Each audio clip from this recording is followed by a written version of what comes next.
ये कहानी एक टिपिकल मैनवा की तरह शुरू होती है, जहां दुनिया के अंत में हमारे प्रोटैगनिस्ट को एक ओवर पावर एबिलिटी मिल जाती है। लेकिन इस बार सिर्फ एक वजह नहीं थी दुनिया खत्म होने की, बल्कि कई क्राइसिस एक साथ हो रही थी। एक पैंडेमिक, वॉर, इकोनॉमिक डिक्लाइन और फूड शॉर्टेज। लेकिन ये सब सिर्फ वार्निंग साइंस थे। असली तबाही तब आई जब गेम जैसे दिखने वाले कैरेक्टर्स, जिन्हें मॉन्स्टर्स कहा जाता है, वो अचानक प्रकट हो गए और उन्होंने ह्यूमैनिटी को एक्सटेंशन के करीब पहुंचा दिया। आगे जो हुआ वो काफी प्रिडिक्टेबल था। जैसे नॉवेल्स में होता है, मेटा ह्यूमंस यानी वो लोग जिनके पास स्पेशल एबिलिटीज थी, वो अचानक दिखने लगे। मगर कुछ चीजें नॉवेल्स से अलग थीं, क्योंकि मेटा ह्यूमंस इतने पावरफुल नहीं थे कि वो इस अपोकलिप्स को रोक सके। और इसी के साथ हम अपोकलिप्स के 3 दिन बाद एक शट इन को देखते हैं। जिन्हें नहीं पता, तो शट इन उन्हें कहते हैं जिनको एक बंद कमरे में रखा जाता है, खासकर उनकी एज, इलनेस या किसी डिसेबिलिटी के चलते। तो चलिए कहानी की तरफ वापस चलते हैं। वो आराम से चिप्स खा रहा था और सोडा पी रहा था। ऑनेस्टली ये एक अच्छा साइन था। ये दिखाता था कि दुनिया पूरी तरह खत्म नहीं हुई है। और ये शटन जो इतने आराम से स्नैक्स खा रहा था, वो इस बात का प्रूफ था।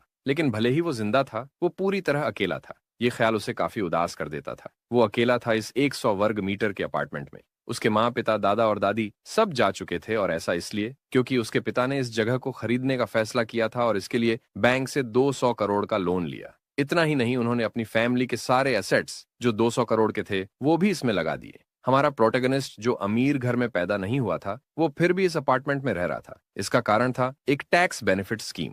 इस बेनिफिट को पाने के लिए प्रॉपर्टी में कम से कम 2 साल तक किसी का रहना जरूरी था। इसीलिए उसकी फैमिली ने ये जगह खाली नहीं छोड़ी और उसे यहाँ रहने के लिए कह दिया। जब अपोकलिप्स शुरू हुआ, तब से वो यहाँ फंसा हुआ है। वो अपने फोन को देखता है जिसमें नो इंटरनेट कनेक्शन दिखा रहा था। ये देखकर वो और ज्यादा उदास हो जाता है। तभी एक जोरदार दहाड़ उसकी जगह को हिला देती है। वो सिर उठाकर देखता है और आसमान में एक मॉन्स्टर ग्लाइड करता हुआ उसकी अपार्टमेंट की ओर आ रहा है। जैसे जैसे वो मॉन्स्टर करीब आता है, वो अपना गंदा मुंह खोलता है, जैसे वो उसे निगलने वाला हो। वो पूरी तरह से घबरा जाता है। उसे समझ नहीं आता कि अब क्या होगा। लेकिन तभी कुछ अजीब होता है। उसके सामने एक सिस्टम नोटिफिकेशन दिखती है जिसमें लिखा होता है कि एक सब्जेक्ट, जिसे एंट्री की अनुमति भी नहीं थी, वो अंदर आने की कोशिश कर रहा है। ये देखकर वो थोड़ा हैरान तो होता है, लेकिन चौंकता नहीं है, क्योंकि यही डिफेंस मैकेनिज्म अब तक उसे जिंदा रखे हुए था। लेकिन यही सिस्टम उसके लिए सबसे बड़ा नाइटमेयर भी बन गया है। वो हर कोशिश करता है डोर को खोलने की, वो डोर को लात भी मारता है, लेकिन वो खुलता ही नहीं। दुनिया खत्म हुए 3 दिन हो चुके हैं और यही एबिलिटी उसे जिंदा रखे हुए है। लेकिन इसी वजह से वो इस अपार्टमेंट में ट्रैप्ड भी है। रात के समय वो अकेले चुपचाप बैठा रहता है। सामने सिस्टम विंडो चमक रही होती है। उस पर लिखा होता है कि the ultimate shut in cannot leave the house. ये पढ़कर उसे गुस्सा आता है। उसे इस गंदे हालात में खींच लाया गया है और अब उसे एक ऐसा मेस्ड अप टाइटल दिया जा रहा है जैसे कि ये कोई बड़ी बात हो। अब उसकी सबसे बड़ी प्रॉब्लम सामने आने लगी है, जो है उसकी फूड सप्लाईज। कल से इलेक्ट्रिसिटी भी कट चुकी है और वो फ्रिज में रखे साइड डिशेस पर सरवाइव कर रहा है। लेकिन वो भी ज्यादा दिन नहीं चलेंगी। उसके पास अब सिर्फ कुछ रामेन के पैकेट बचे हैं। तभी सिस्टम विंडो फिर से पिंग करती है। उसमें नोटिफिकेशन आता है कि उसने एक कैलिकन को हंट किया है और इसके बदले उसे काफी एक्सपी पॉइंट्स मिले हैं। उसकी स्किल लेवल भी इंक्रीज हो गई है। ये देखकर वो पूरी तरह से हैरान हो जाता है। वो बाहर देखता है और देखता है कि मॉन्स्टर का लाइफलेस बॉडी जमीन पर पड़ा है। तभी उसे एहसास होता है कि अब वो मॉन्स्टर गॉब्लिन्स द्वारा खाया जा रहा है। ये देखकर उसे यकीन करना मुश्किल हो जाता है कि उसने सेल्फ डिफेंस में उस मॉन्स्टर को हंट कर दिया, और वो भी बिना इसे समझे। इसी बीच सिस्टम उसे नोटिफाई करता है कि उसे एक नया स्किल मिला है और पास में एक लूट ने रिक्वायरमेंट्स पूरी कर ली हैं। सिस्टम अब लूट की कैलकुलेशन कर रहा है। तभी उसे कुछ भयानक दहाड़े सुनाई देती हैं। वो नीचे देखता है और गॉब्लिन्स को देखता है जो मॉन्स्टर के फ्लैश को डिवावर करने के बाद पूरी तरह पागल हो रहे हैं। ऐसा लगता है कि जिस खाने पर वो पार्टी कर रहे थे वो गायब हो रहा है और गॉब्लिन्स इस बात से गुस्से में हैं कि खाना उनके हाथ से फिसल रहा है। मॉन्स्टर का बॉडी डिसअपियर होने की वजह सिस्टम से जुड़ी हुई है। सिस्टम बताता है कि लूट कैलकुलेशन पूरी हो गई है और हमारे प्रोटैगनिस्ट को करीब 2.2 मिलियन यूएन मिल चुके हैं। उसी समय कमरे की लाइट्स फ्लिकर करती हैं और इलेक्ट्रिसिटी अचानक वापस आ जाती है। सिस्टम अब और इंफॉर्मेशन दिखाता है जिसमें एक नया स्किल रिवील होता है, हाउस डिक्लेरेशन, जो कि लेवल 3 पर है। ये एक पासिव स्किल है और कोई भी घर के रूलर की परमिशन के बिना घर में दाखिल नहीं हो सकता। दूसरा पैसिव स्किल है डिग्निटी प्रिजर्वेशन, जो लेवल 1 पर है। ये स्किल उसकी डिग्निटी को प्रिजर्व करने के लिए हाउस के आधे फंक्शंस को रिस्टोर कर देता है। सिस्टम ये भी दिखाता है कि उसका वॉलेट लेवल मैक्स्ड आउट है और अब उसके पास कुल 2.2 मिलियन यूएन है। प्रोटैगनिस्ट अपनी खुशी रोक नहीं पाता जब वो पावर वापस आते देखता है। वो फ्रिज की तरफ दौड़ता है और उसे खोलकर कंफर्म करता है फ्रिज चल रहा है। इतना ही नहीं, अब टैप्स में पानी आ रहा है और इलेक्ट्रिक स्टोव भी काम कर रहा है। एक्साइटमेंट से भरा वो खुशी के आंसू बहाने लगता है। ऐसा लग रहा है जैसे सब कुछ वापस नॉर्मल हो रहा हो, जैसा दुनिया के खत्म होने से पहले था। लेकिन एक पिंच ऑफ सॉल्ट के साथ वो अपना फोन उठाकर नेटवर्क चेक करता है। अफसोस की बात है कि नेटवर्क अभी भी काम नहीं कर रहा। ये देखकर वो डिसअपॉइंटेड तो होता है, लेकिन तभी उसकी नजर जमीन पर पड़ी एक पेन ड्राइव पर जाती है। वो उसे उठाता है और अपने पीसी में लगाकर फाइल्स प्ले करता है। उसमें उसके पेरेंट्स द्वारा रिकॉर्ड की गई मेमोरीज होती हैं। ये उसके बचपन और उसकी जिंदगी के सफर के पल होते हैं, जो दिखाते हैं कि वो स्टेप बाय स्टेप कैसे बड़ा हुआ। ये सब देखकर वो अंदर तक हिल जाता है। इन मेमोरीज से उसका दिल सुन्न हो जाता है और वो बस यही चाहता है कि वो किसी तरह अपने परिवार को वापस देख सके। वो ये ठान लेता है कि वो किसी भी कीमत पर अपने परिवार को यहाँ लाएगा। वो खड़ा होता है और अपने अंदर रिजॉल्व को स्टील करता है, लेकिन उसके ख्यालों में खोने से पहले एक सिस्टम विंडो उसका ध्यान खींचती है। उसमें लिखा होता है कि अब वो स्टोर में लिस्टेड आइटम्स को ओरिजिनल प्राइसेस पर खरीद सकता है। ये उसके लिए कुछ नया है और वो स्टन्ड रह जाता है, क्योंकि उसने इसकी बिल्कुल उम्मीद नहीं की थी। क्यूरियस होकर वो स्टोर आइकॉन दबाता है। सिस्टम विंडो खुलती है, जिसमें उसके पैसे और आइटम्स लिस्ट करने का ऑप्शन दिखता है। सिस्टम उसके वॉलेट से लिंक लगता है, क्योंकि वो उसके पास मौजूद पैसे दिखा रहा है। वो इस सिचुएशन पर ज्यादा सोचने की बजाय बालकनी विंडो खोलता है, लेकिन जैसे ही वो बाहर कदम रखने वाला होता है, सिस्टम उसे एक वार्निंग के साथ रोक देता है। वो घर से बाहर नहीं जा सकता। ये तो उसने एक्सपेक्ट किया था। भले ही उसका स्किल लेवल थोड़ा बढ़ गया हो, लेकिन वो अभी भी ट्रैप्ड है। लेकिन एक बात साफ है, अगर वो मॉन्स्टर्स को हंट करता है तो उसका लेवल बढ़ेगा और शायद उसे नए स्किल्स अनलॉक करने को मिलेंगे। शायद उन स्किल्स में से कोई उसे बाहर जाने का रास्ता दे। लेकिन समस्या ये है कि उसकी करंट स्टेट में वो मॉन्स्टर्स को कैसे मारेगा, इसका उसे कोई आइडिया नहीं है। सिचुएशंस जैसे कालिकन वाले बार बार होने वाली चीज नहीं है, क्योंकि ये काफी रेयर है। इसी दौरान उसके दिमाग में एक आइडिया आता है। शायद वो गॉब्लिन्स को मार सकता है।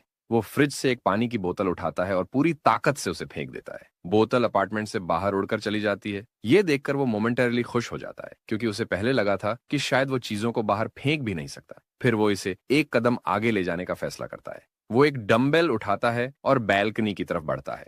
जैसे ही वो बाहर कदम रखता है, उसे कुछ अजीब नजर आता है।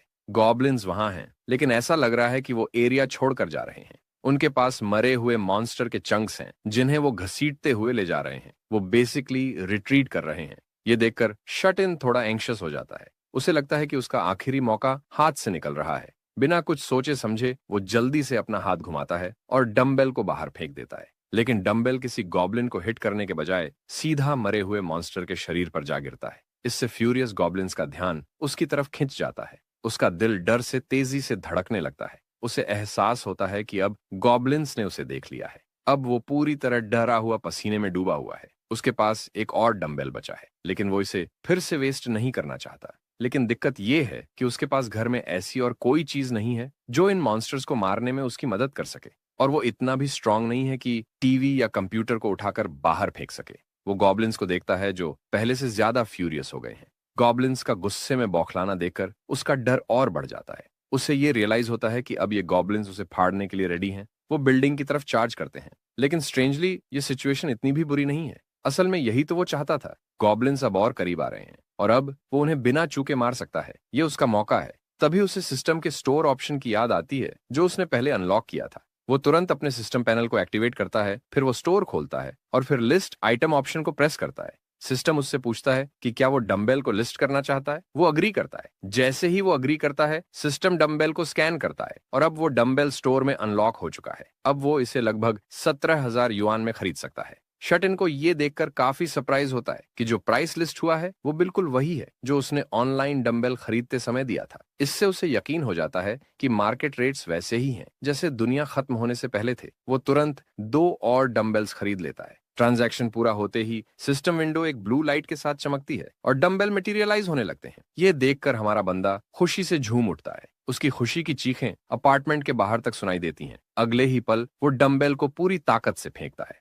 बैम! वो सीधे एक ग्रीन गॉब्लिन के सिर पर लगता है और उसे वहीं खत्म कर देता है। इससे उसे कुछ एक्सपी और करीब 3,000 युआन मिलते हैं, जो तुरंत उसके वॉलेट में डिपॉजिट हो जाते हैं। ये देखकर वो थ्रिल्ड हो जाता है। नीचे गॉब्लिन्स, जो अपने साथी को गिरा हुआ देख रहे थे, वो पैनिक में आ जाते हैं। लेकिन इससे पहले कि वो अपने साथी को प्रॉपरली मोर्न कर सकें, उनकी नजर एक और डंबेल पर जाती है जो उनकी तरफ उड़ता हुआ आ रहा है। गॉब्लिन्स जल्दी जल्दी स्कैटर हो जाते हैं और खुद को बचाने की कोशिश करते हैं। दुर्भाग्य से ये डंबेल किसी को हिट नहीं करता। इस मिस शॉट से शट इन काफी अनॉयड हो जाता है, इसलिए वो और भी पैसे खर्च करता है और 3 और डंबेल्स खरीद लेता है। इस बार वो तुरंत तीनों फेंक देता है और इस बार वो एक गॉब्लिन को मार गिराने में कामयाब हो जाता है। सिस्टम तुरंत नोटिफाई करता है कि उसने एक लेवल 6 गोब्लिन को खत्म कर दिया है। जैसा कि यूजुअल है, उसे कैश मिला। लेकिन सबसे इंपॉर्टेंट बात यह है कि उसका स्किल लेवल बढ़ गया है और उसने एक नई एबिलिटी अनलॉक कर ली है। टर्न्स आउट अब उसे एक ऑल्टरनेट डायमेंशन का एक्सेस मिल गया है, जहां वो आइटम्स को स्टोर कर सकता है। एक्साइटेड होकर वो सिस्टम को कमांड देता है कि वो स्टोरेज को ओपन करे। जैसे ही सिस्टम स्टोरेज ओपन करता है, वो पूछता है क्या वो डंबेल को अंदर रखना चाहता है।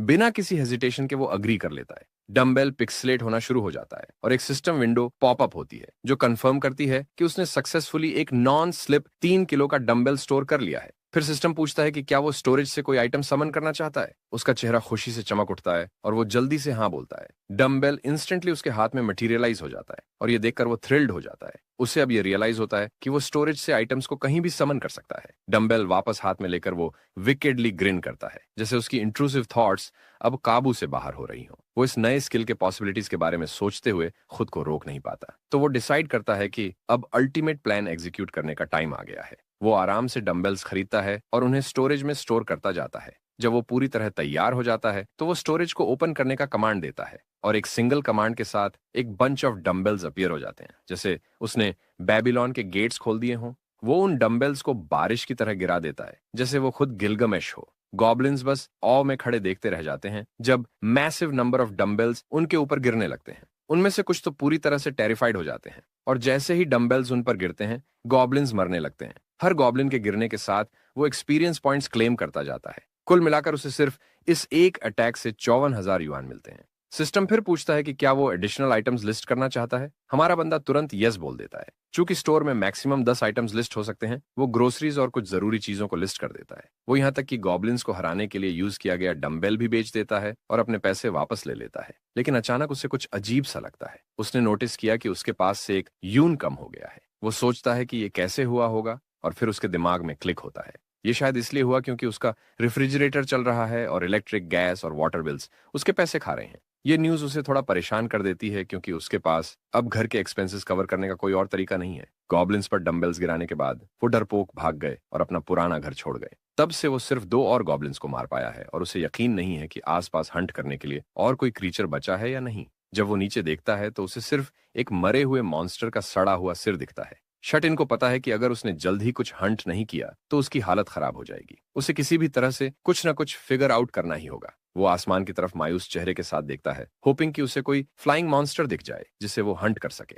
और लगता है कि उसकी किस्मत उसका साथ दे रही है, क्योंकि उसे अचानक एक विशाल मॉन्स्टर आसमान में ग्लाइड करता हुआ नजर आता है। शट इन मोमेंटरीली शॉक्ड हो जाता है, लेकिन वो इस मौके को वेस्ट नहीं करना चाहता जो किस्मत ने उसे दिया है। वो जल्दी से हंट की तैयारी करता है। वो एक बड़ी चम्मच को एक लैडर से बांधता है और उसे बैल्कनी के ऊपर एक्सटेंड करता है, क्योंकि वो बाउंड्रीज के बाहर कदम नहीं रख सकता। फिर वो शाइनी स्पून को चमकाकर मॉन्स्टर का ध्यान खींचने की कोशिश करता है। जैसा एक्सपेक्टेड था, मॉन्स्टर आखिरकार बिल्डिंग से आती हुई चमक पर ध्यान देता है और जैसे ही उसकी नजर शट इन पर पड़ती है, वो बिल्डिंग की तरफ चार्ज करता है, उसे जिंदा खाने के लिए। शट इन खुश है कि उसने सक्सेसफुली इस बेवकूफ मॉन्स्टर को बेट कर लिया और जब मॉन्स्टर बैरियर से टकराता है तो उसका सिर बाउंस बैक हो जाता है। शट इन को पूरा भरोसा है कि अब डील पक्की है और जल्द ही उसका लेवल अप होगा। लेकिन तभी मॉन्स्टर अपने पंख जोर जोर से फ्लैप करने लगता है। उसके पंखों से आने वाली हवा इतनी जबरदस्त होती है कि शट इन मुश्किल से खड़ा हो पाता है। वो लगातार पीछे की तरफ धकेला जा रहा है। इवेंचुअली मॉन्स्टर उसकी नजरों से ओझल हो जाता है, लेकिन जब हमारा बंदा बैल्कनी से झांकता है तो वो शॉक हो जाता है। वो क्रीचर उसकी खिड़की के ठीक बाहर बैठा होता है। वो क्रीपी चीज दहाड़ मारती है, उसका ट्विस्टेड टंग लटकता हुआ और लार टपकती हुई। उसकी निगाहें हमारे बंदे पर ऐसे टिकी हैं जैसे वो उसका अगला स्वादिष्ट स्नैक हो। शट इन दूसरी तरफ इतना डर चुका है कि हिल भी नहीं पाता। मॉन्स्टर फिर अपना मुंह बंद करता है और अपनी मजबूत बीक को बैरियर पर मारता है। सिस्टम तुरंत एक वार्निंग फ्लैश करता है, unauthorised entity is attempting to enter. लेकिन चाहे मॉन्स्टर कितनी भी ताकत लगा ले, वो बैरियर को तोड़ नहीं पाता। हर इंपैक्ट बेकार साबित हो रहा है, लेकिन उसके हमलों की शीयर स्ट्रेंथ देखकर शट इन हैरान रह जाता है। अब उसे शक होने लगता है कि क्या ये बैरियर सच में इन हमलों को झेल पाएगा। वो कोई रिस्क नहीं लेना चाहता, तो वो जल्दी से अपना स्टोर खोलता है और लिस्टेड आइटम्स चेक करता है। अब तक की उसकी ऑब्जर्वेशन के हिसाब से लूट कैलकुलेटर तभी एक्टिवेट होता है जब पास में कोई कॉर्प्स हो। शट इन को याद आता है कि उसकी गॉब्लिन हंट्स हमेशा सक्सेसफुल नहीं रही, क्योंकि कुछ सर्वाइवर्स ने अपने मरे हुए साथियों के कॉर्प्सेस उठा लिए थे और जब वो कॉर्प्सेस डिस्टेंस लिमिट से बाहर हो गए तो लूट कैलकुलेटर एक्टिवेट नहीं हुआ।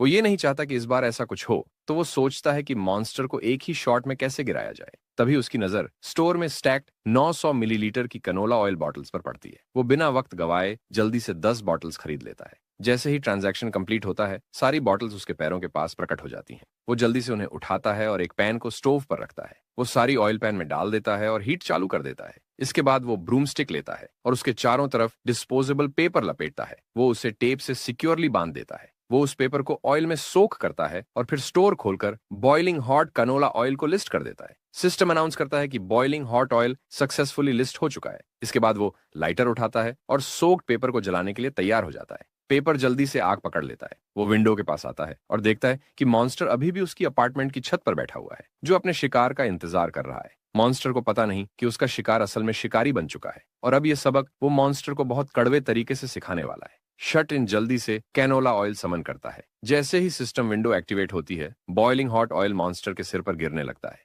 ऑयल गिरते ही मॉन्स्टर दर्द से चीखने लगता है। उसकी हालत देखकर कोई भी समझ सकता है कि उसे कितना दर्द हो रहा होगा। लेकिन शट इन की योजना अभी खत्म नहीं हुई है। वो आग को और ज्यादा भड़काने के लिए तैयार है। जैसे ही आग ऑयल सोक्ड मॉन्स्टर को छूती है, वो तुरंत इग्नाइट हो जाता है। मॉन्स्टर की दर्दनाक चीखें शट इन के कानों में एक विक्ट्री विसल की तरह लगती है। वो देखता है कि मॉन्स्टर धीरे धीरे नीचे गिरने लगता है। उसका शरीर जलता हुआ जमीन पर गिरता है और उसका कष्ट अंत में खत्म हो जाता है। सिस्टम विंडो पॉप अप होती है और शट इन को कैलिकन को हराने के लिए बधाई दी जाती है। उसे मैसिव अमाउंट ऑफ एक्सपी मिलता है, उसका स्किल लेवल बढ़ता है और एक नया स्किल अनलॉक होता है। लेकिन बस इतना ही नहीं, सिस्टम हंटेड मॉन्स्टर को डिटेक्ट करता है और उसे लूट के तौर पर रजिस्टर करता है। लूट कैलकुलेशन कंप्लीट होने के बाद उसे 9 मिलियन यून के तौर पर रजिस्टर किया जाता है। शट इन जब इतने मैसिव अमाउंट को देखता है तो उसका दिमाग लिटरली सनक जाता है। उसे अपनी आंखों पर यकीन नहीं होता। लेकिन इससे पहले कि वो इस शॉक से पूरी तरह रिकवर कर पाए, एक और नोटिफिकेशन पॉपअप हो जाती है। नोटिफिकेशन रिवील करती है कि रिक्वायरमेंट्स पूरी हो चुकी हैं और अब टेरिटरी एक्सपेंशन शुरू हो रहा है। अचानक पूरी बिल्डिंग हिलने लगती है, जैसे कोई अर्थक्वेक आ गया हो, या कम से कम शट इन को ऐसा फील होता है।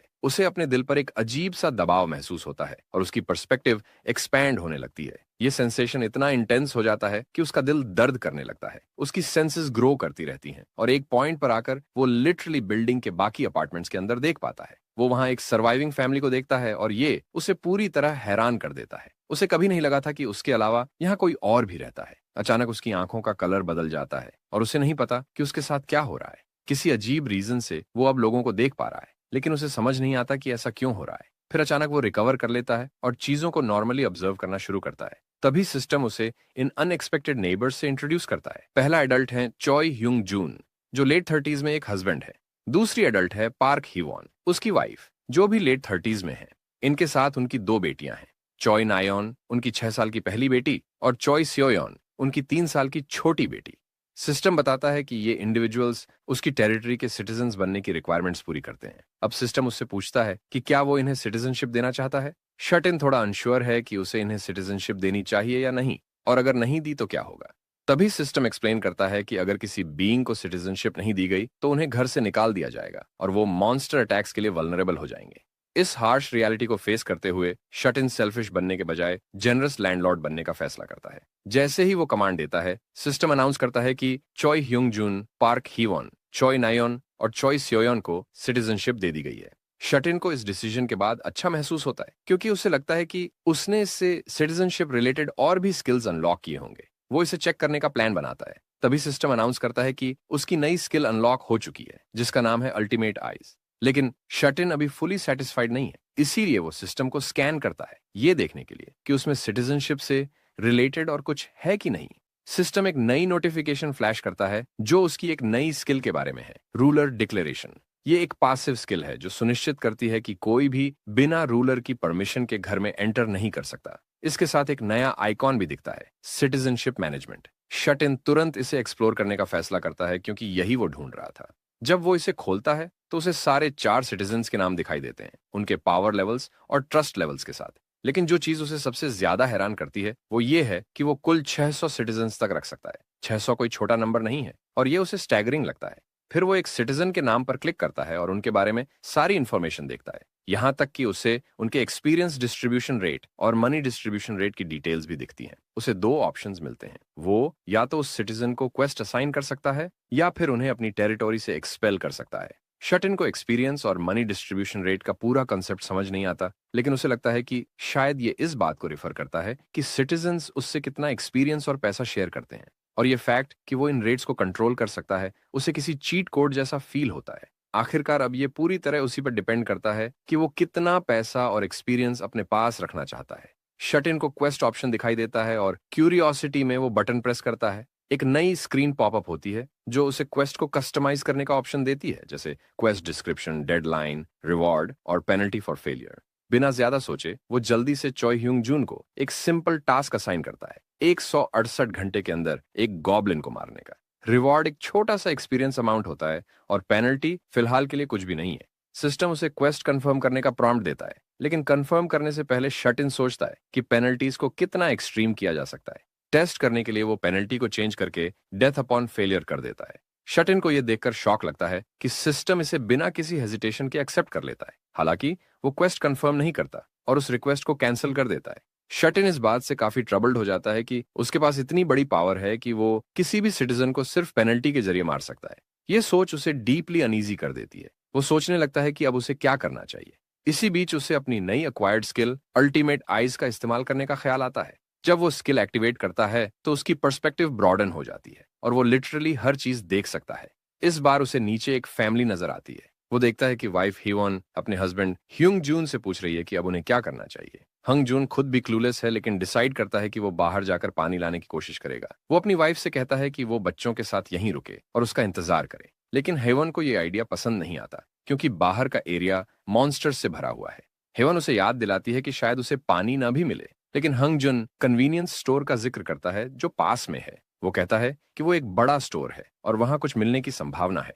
प्यास से परेशान बच्चे अपने पिता से पानी के लिए रिक्वेस्ट करते हैं, जिससे हंगजुन पर और प्रेशर आ जाता है। आखिरकार वो डिसाइड करता है कि उसके पास और कोई ऑप्शन नहीं है और उसे बाहर जाना ही होगा। हंगजुन अपनी वाइफ को भरोसा दिलाता है कि वो जल्दी वापस आएगा। उसकी वाइफ डरते हुए भी उसे जाने देती है। शट इन अपना स्किल बंद करता है और वापस अपने अपार्टमेंट में आ जाता है। उसे रियलाइज होता है कि बाहर की हालत कितनी खराब हो चुकी है। वो अपना स्टोर इंटरफेस खोलता है, ये देखने के लिए कि क्या वो स्टोर की स्टोरेज कैपेसिटी बढ़ा सकता है। जब वो विंडो स्किल एक्टिवेट करता है तो वो नोटिस करता है कि उसकी तीनों स्टोरेज रिलेटेड स्किल्स अभी भी लेवल 1 पर हैं। लेकिन उसे ये देखकर खुशी होती है कि वो इन्हें सिर्फ 1 पॉइंट से अपग्रेड कर सकता है और उसके पास फिलहाल 3 पॉइंट्स हैं। सिस्टम उसे प्रॉम्प्ट करता है कि क्या वो ultimate shut in store skill को अपग्रेड करना चाहता है। बिना वक्त गवाए वो येस प्रेस करता है। सिस्टम विंडो नीली रोशनी से ग्लो करती है और अपग्रेड कंप्लीट होते ही सिस्टम अनाउंस करता है कि स्टोर अब लेवल 2 पर है। अब वो 20 आइटम्स लिस्ट कर सकता है और साथ ही एक 10% डिस्काउंट सभी आइटम्स की प्राइसेस पर अप्लाई होता है। अपग्रेड के बाद शटिन को याद आता है कि उसके पास अभी भी 2 पॉइंट्स बचे हैं। सोच विचार के बाद वो डिसाइड करता है कि 1 पॉइंट वो स्टोर में और दूसरा डिग्निटी प्रिजर्वेशन स्किल में इन्वेस्ट करेगा, क्योंकि उसे लगता है कि फ्यूचर में उसे और सिटीजन्स एनकाउंटर करने पड़ सकते हैं। वो स्टोर का लेवल फिर से अपग्रेड करता है और जब स्टोर लेवल 3 पर पहुंचता है तो आइटम्स की लिमिट 40 हो जाती है। साथ ही एक नया फीचर अनलॉक होता है, रिस्टोर आइटम्स। ये फीचर पुराने और खराब आइटम्स को वापस नए जैसा बना सकता है। शटिन को यह फीचर काफी यूजफुल लगता है और वो थ्रिल्ड होता है कि उसने स्टोरेज लेवल को 3 तक अपग्रेड कर दिया। अब वो बिना समय बर्बाद किए अपनी प्लानिंग में लग जाता है। वो अपने स्टोर को खोलता है और पानी और संतरे खरीदता है। इसके बाद वो अपनी बाकी स्किल्स को भी अपग्रेड करने का डिसाइड करता है। सिस्टम उससे प्रॉम्प्ट करता है कि क्या वो अल्टीमेट शट-इन्स डिग्निटी प्रिजर्वेशन स्किल का लेवल बढ़ाना चाहता है। बिना किसी हेजिटेशन के वो तुरंत यस पर क्लिक कर देता है। मेरे भाई का प्लान बिल्कुल क्लियर है। अगर वो अपने नेबर्स को इलेक्ट्रिसिटी और पानी जैसी जरूरी चीजें प्रोवाइड करता है तो वो उनसे बदले में कई तरह की चीजें रिक्वेस्ट कर सकता है। अब जब डिग्निटी प्रिजर्वेशन स्किल लेवल 2 पर है तो वो एक नया फीचर अनलॉक करता है, the ability to register vessels. हालांकि शट इन को यह भी नहीं पता कि इसका मतलब क्या है। इसी बीच ह्यूंग जून अपने घर से बाहर निकलने के लिए तैयार हो रहा है ताकि वो अपनी फैमिली के लिए कुछ जुटा सके। हायेवन के लिए अपने हस्बैंड को इस तरह घर छोड़ते हुए देखना बहुत मुश्किल है, लेकिन वो अपने बच्चों को रियश्योर करता है कि वो जल्दी वापस आएगा। वो उन्हें इनकरेज करता है कि वो ब्रेव बने और उसके जाने के बाद घर की रक्षा करें। हालांकि लड़कियां विजिबली डरी हुई हैं और वो नहीं चाहती कि उनका पिता उन्हें छोड़कर जाए। उनकी छोटी सी आवाज कांप रही है क्योंकि वो उनसे रुकने की मिन्नतें करती है। ह्यूंग जून फिर से दोनों के सिर पर प्यार से हाथ फेरता है और वादा करता है कि वो सबके लिए खाना और पानी लेकर लौटेगा। वो बच्चों से कहता है कि उसकी अनुपस्थिति में वो उनकी माँ की बात माने, लेकिन तभी छोटी लड़की का सब्र टूट जाता है। उसकी आंखों से आंसू बहने लगते हैं और वो अपने पिता को याद दिलाती है कि बाहर मॉन्स्टर्स हैं। कहानी अचानक थोड़ा पीछे फ्लैशबैक में जाती है। एक ऐसा पल जब दोनों लड़कियां पार्क में खुशी खुशी खेल रही थीं, जैसे कि दुनिया खत्म होने वाली नहीं थी। लेकिन फिर सब कुछ बदल जाता है। केओस इरप्ट होता है क्योंकि गॉब्लिन्स अचानक सड़कों पर भर जाते हैं। लड़कियां फ्रीज हो जाती हैं और उनके चेहरे की खुशी शेयर टेरर में बदल जाती है। वो प्लेग्राउंड से जितनी जल्दी हो सके भागने लगती हैं। बड़ी बहन इंस्टिंक्टिवली अपनी छोटी बहन का हाथ पकड़ लेती है और उसे खींचते हुए अपनी जान बचाने के लिए दौड़ पड़ती है। लेकिन तभी उनके पिता बड़ी बेटी को पकड़ लेते हैं और माँ छोटी को। पूरी फैमिली अपनी जान बचाने के लिए भाग रही होती है। पिता जब उस टेरर फिल्ड मोमेंट को याद करते हैं तो वो बाहर कदम रखने से पहले हेजिटेट करते हैं। वो अपनी बेटियों को पीछे छोड़ना नहीं चाहते, खासकर जब ये उनकी आखिरी मुलाकात हो सकती है। लेकिन उनके पास कोई और ऑप्शन भी नहीं है। एक आदमी को अपने परिवार के लिए सब कुछ करना पड़ता है। तभी डोर नॉब हिलने लगता है जिससे सब चौंक जाते हैं। ह्यूंगजुन एक गोल्फ क्लब हाथ में पकड़े कॉशियसली गेट की ओर बढ़ता है। दरवाजे पर हो रही हलचल अचानक रुक जाती है, लेकिन तभी साइलेंस टूटती है जब दूसरी तरफ से किसी इंसान की आवाज गेट खोलने के लिए कहती है। गेट के पीछे से किसी और इंसान की आवाज सुनकर ह्यूंगजुन और भी डर जाता है। उसे यकीन नहीं होता कि दरवाजे के दूसरी तरफ सच में कोई इंसान हो सकता है, लेकिन यह भी संभव है कि वो कोई मॉन्स्टर हो। इसलिए वो कोई रिस्क नहीं लेना चाहता। दूसरी तरफ खड़ा लड़का बार बार आवाज लगाता है, जबकि अंदर ह्यूंगजुन अपने स्टैंस में रेडी रहता है। लेकिन फिर वो आवाजें बंद हो जाती हैं और खामोशी उसे यकीन दिलाती है कि जो कोई भी वहां था वो जा चुका है। अचानक फ्रंट गेट स्विंग होकर खुल जाता है और वहां से आने वाली तेज रोशनी ह्यूंगजुन को अपनी फैमिली को जल्दी से खींचकर प्रोटेक्ट करने के लिए मजबूर कर देती है। लेकिन डरने की कोई बात नहीं है। वो सिर्फ शट इन है जो एक प्लास्टिक बैग में सप्लाईज लेकर खड़ा है। ह्यूंगजुन उससे उसकी आइडेंटिटी पूछता है और शट इन खुद को नेक्स्ट डोर नेबर किम जून के रूप में इंट्रोड्यूस करता है। वो एक्सप्लेन करता है कि उसके पास पानी और संतरे हैं और वो खाने पीने के बाद में उनके साथ बैठकर कुछ बात करना चाहता है। अब हमें हमारे प्रोटैगनिस्ट का असली नाम पता चल गया है, इसलिए अब से हम उसे शट इन की जगह उसके असली नाम किम जून से बुलाएंगे। ह्यूंगजुन थोड़ी देर के लिए शॉक्ड रहता है, बट जब वो सोचता है तो उसे रियलाइज होता है कि उसके फैमिली को पानी और खाना अर्जेंटली चाहिए। उसे कोई रीजन नहीं दिखता कि वो इस हेल्प को रिजेक्ट करे। उसके माइंड में एक नैगिंग फीलिंग आती है कि शायद ये लड़का उनकी स्ट्रगल में जेन्युइनली हेल्प कर सकता है। इस थॉट के साथ ह्यूंगजुन हमारे बॉय जून को वार्मली वेलकम करता है। मीनवाइल छोटी गर्ल्स पूरी तरह स्केयर्ड हैं। उनको नहीं पता कि ये स्ट्रेंजर कौन है और उनकी अनीज उनके फेसेस पर क्लियरली दिखाई देती है। उनकी हेजिटेशन इतनी ऑब्वियस है कि किम जून भी इस टेंशन को फील कर सकता है। उसे लगता है कि उसकी सडन एंट्री शायद उनके लिए थोड़ा ज्यादा शॉकिंग हो गई। जैसे ही वो बैठता है वो आसपास देखता है और नोटिस करता है कि ये जगह कितनी डार्क है। इट्स क्लियर कि इस फैमिली ने पर्पसली पूरे अपार्टमेंट को कर्टन से कवर किया हुआ है। उसे ये मूव काफी क्लेवर लगता है क्योंकि इससे मॉन्स्टर्स के उन्हें स्पॉट या अटैक करने के चांसेस कम हो जाते हैं। जून के दिमाग में सबसे पहले थॉट आता है कि इस रूम को थोड़ा ब्राइटन किया जाए। वो अपने थॉट्स को इस एक काम पर फोकस करता है और सडनली पूरा रूम लाइट अप हो जाता है। ह्यूंगजुन लाइट्स वापस आते देख थोड़ा शॉक्ड रह जाता है। फिर किम जून एक वाटर बॉटल निकालता है और कहता है कि इससे बस अपने बच्चों को ट्रीट करो, अभी सरप्राइज होने का टाइम नहीं है। ह्यूंगजुन जल्दी से वाटर बॉटल्स उठाता है और अपनी गर्ल्स को देता है। दोनों थर्स्टी गर्ल्स तुरंत पानी पीना शुरू कर देती हैं और हर सिप उन्हें ज्यादा सेटिस्फाइंग लगता है। छोटी लड़की सियोयन इतनी जल्दी जल्दी पानी पीती है कि वो थोड़ा चोक हो जाती है। जब वो पानी पी लेती है तो जून उन्हें कुछ और ट्रीट करने का डिसीजन लेता है। वो एक संतरा निकालता है और सियोयन को देता है। लड़की की आईज एक्साइटमेंट से शाइन करने लगती हैं और इस जूसी फ्रूट को देखकर उसके मुंह में पानी आ जाता है। लेकिन इससे पहले कि वो इसे खा पाए उसकी मॉम इसे पील करने का डिसाइड करती है। पील रिमूव करने के बाद वो अपने डॉटर को संतरा का टुकड़ा खिलाती है। जूसी स्वीटनेस जैसे ही सियोयन के माउथ में स्प्रेड होती है उसका पूरा दिमाग एक्साइटमेंट से भर जाता है। उसके चीक्स में हल्की सी टिंगलिंग सेंसेशन होती है और वो अपनी खुशी रोक नहीं पाती। उसकी माम पूछती है क्या ये अच्छा है और सियोयन खुशी खुशी सिर हिलाकर एक सिंपल यस कहती है। बड़ी सिस्टर नयोन एक्साइटमेंट में तुरंत संतरे की डिमांड करने लगती है। जब वो एक बाइट लेती है तो उसकी रिएक्शन भी सेम होती है, प्योर जॉय और स्वीटनेस से भरी। मीनवाइल जून को सिस्टम से नोटिफिकेशंस मिलते हैं। उसे पता चलता है कि पूरे फैमिली का ट्रस्ट लेवल उसके प्रति इंक्रीज हो गया है। सियोयन का ट्रस्ट लेवल तो 50 तक पहुंच गया है, जिससे उसका लॉयल्टी स्टैट 30 के ऊपर चला गया है।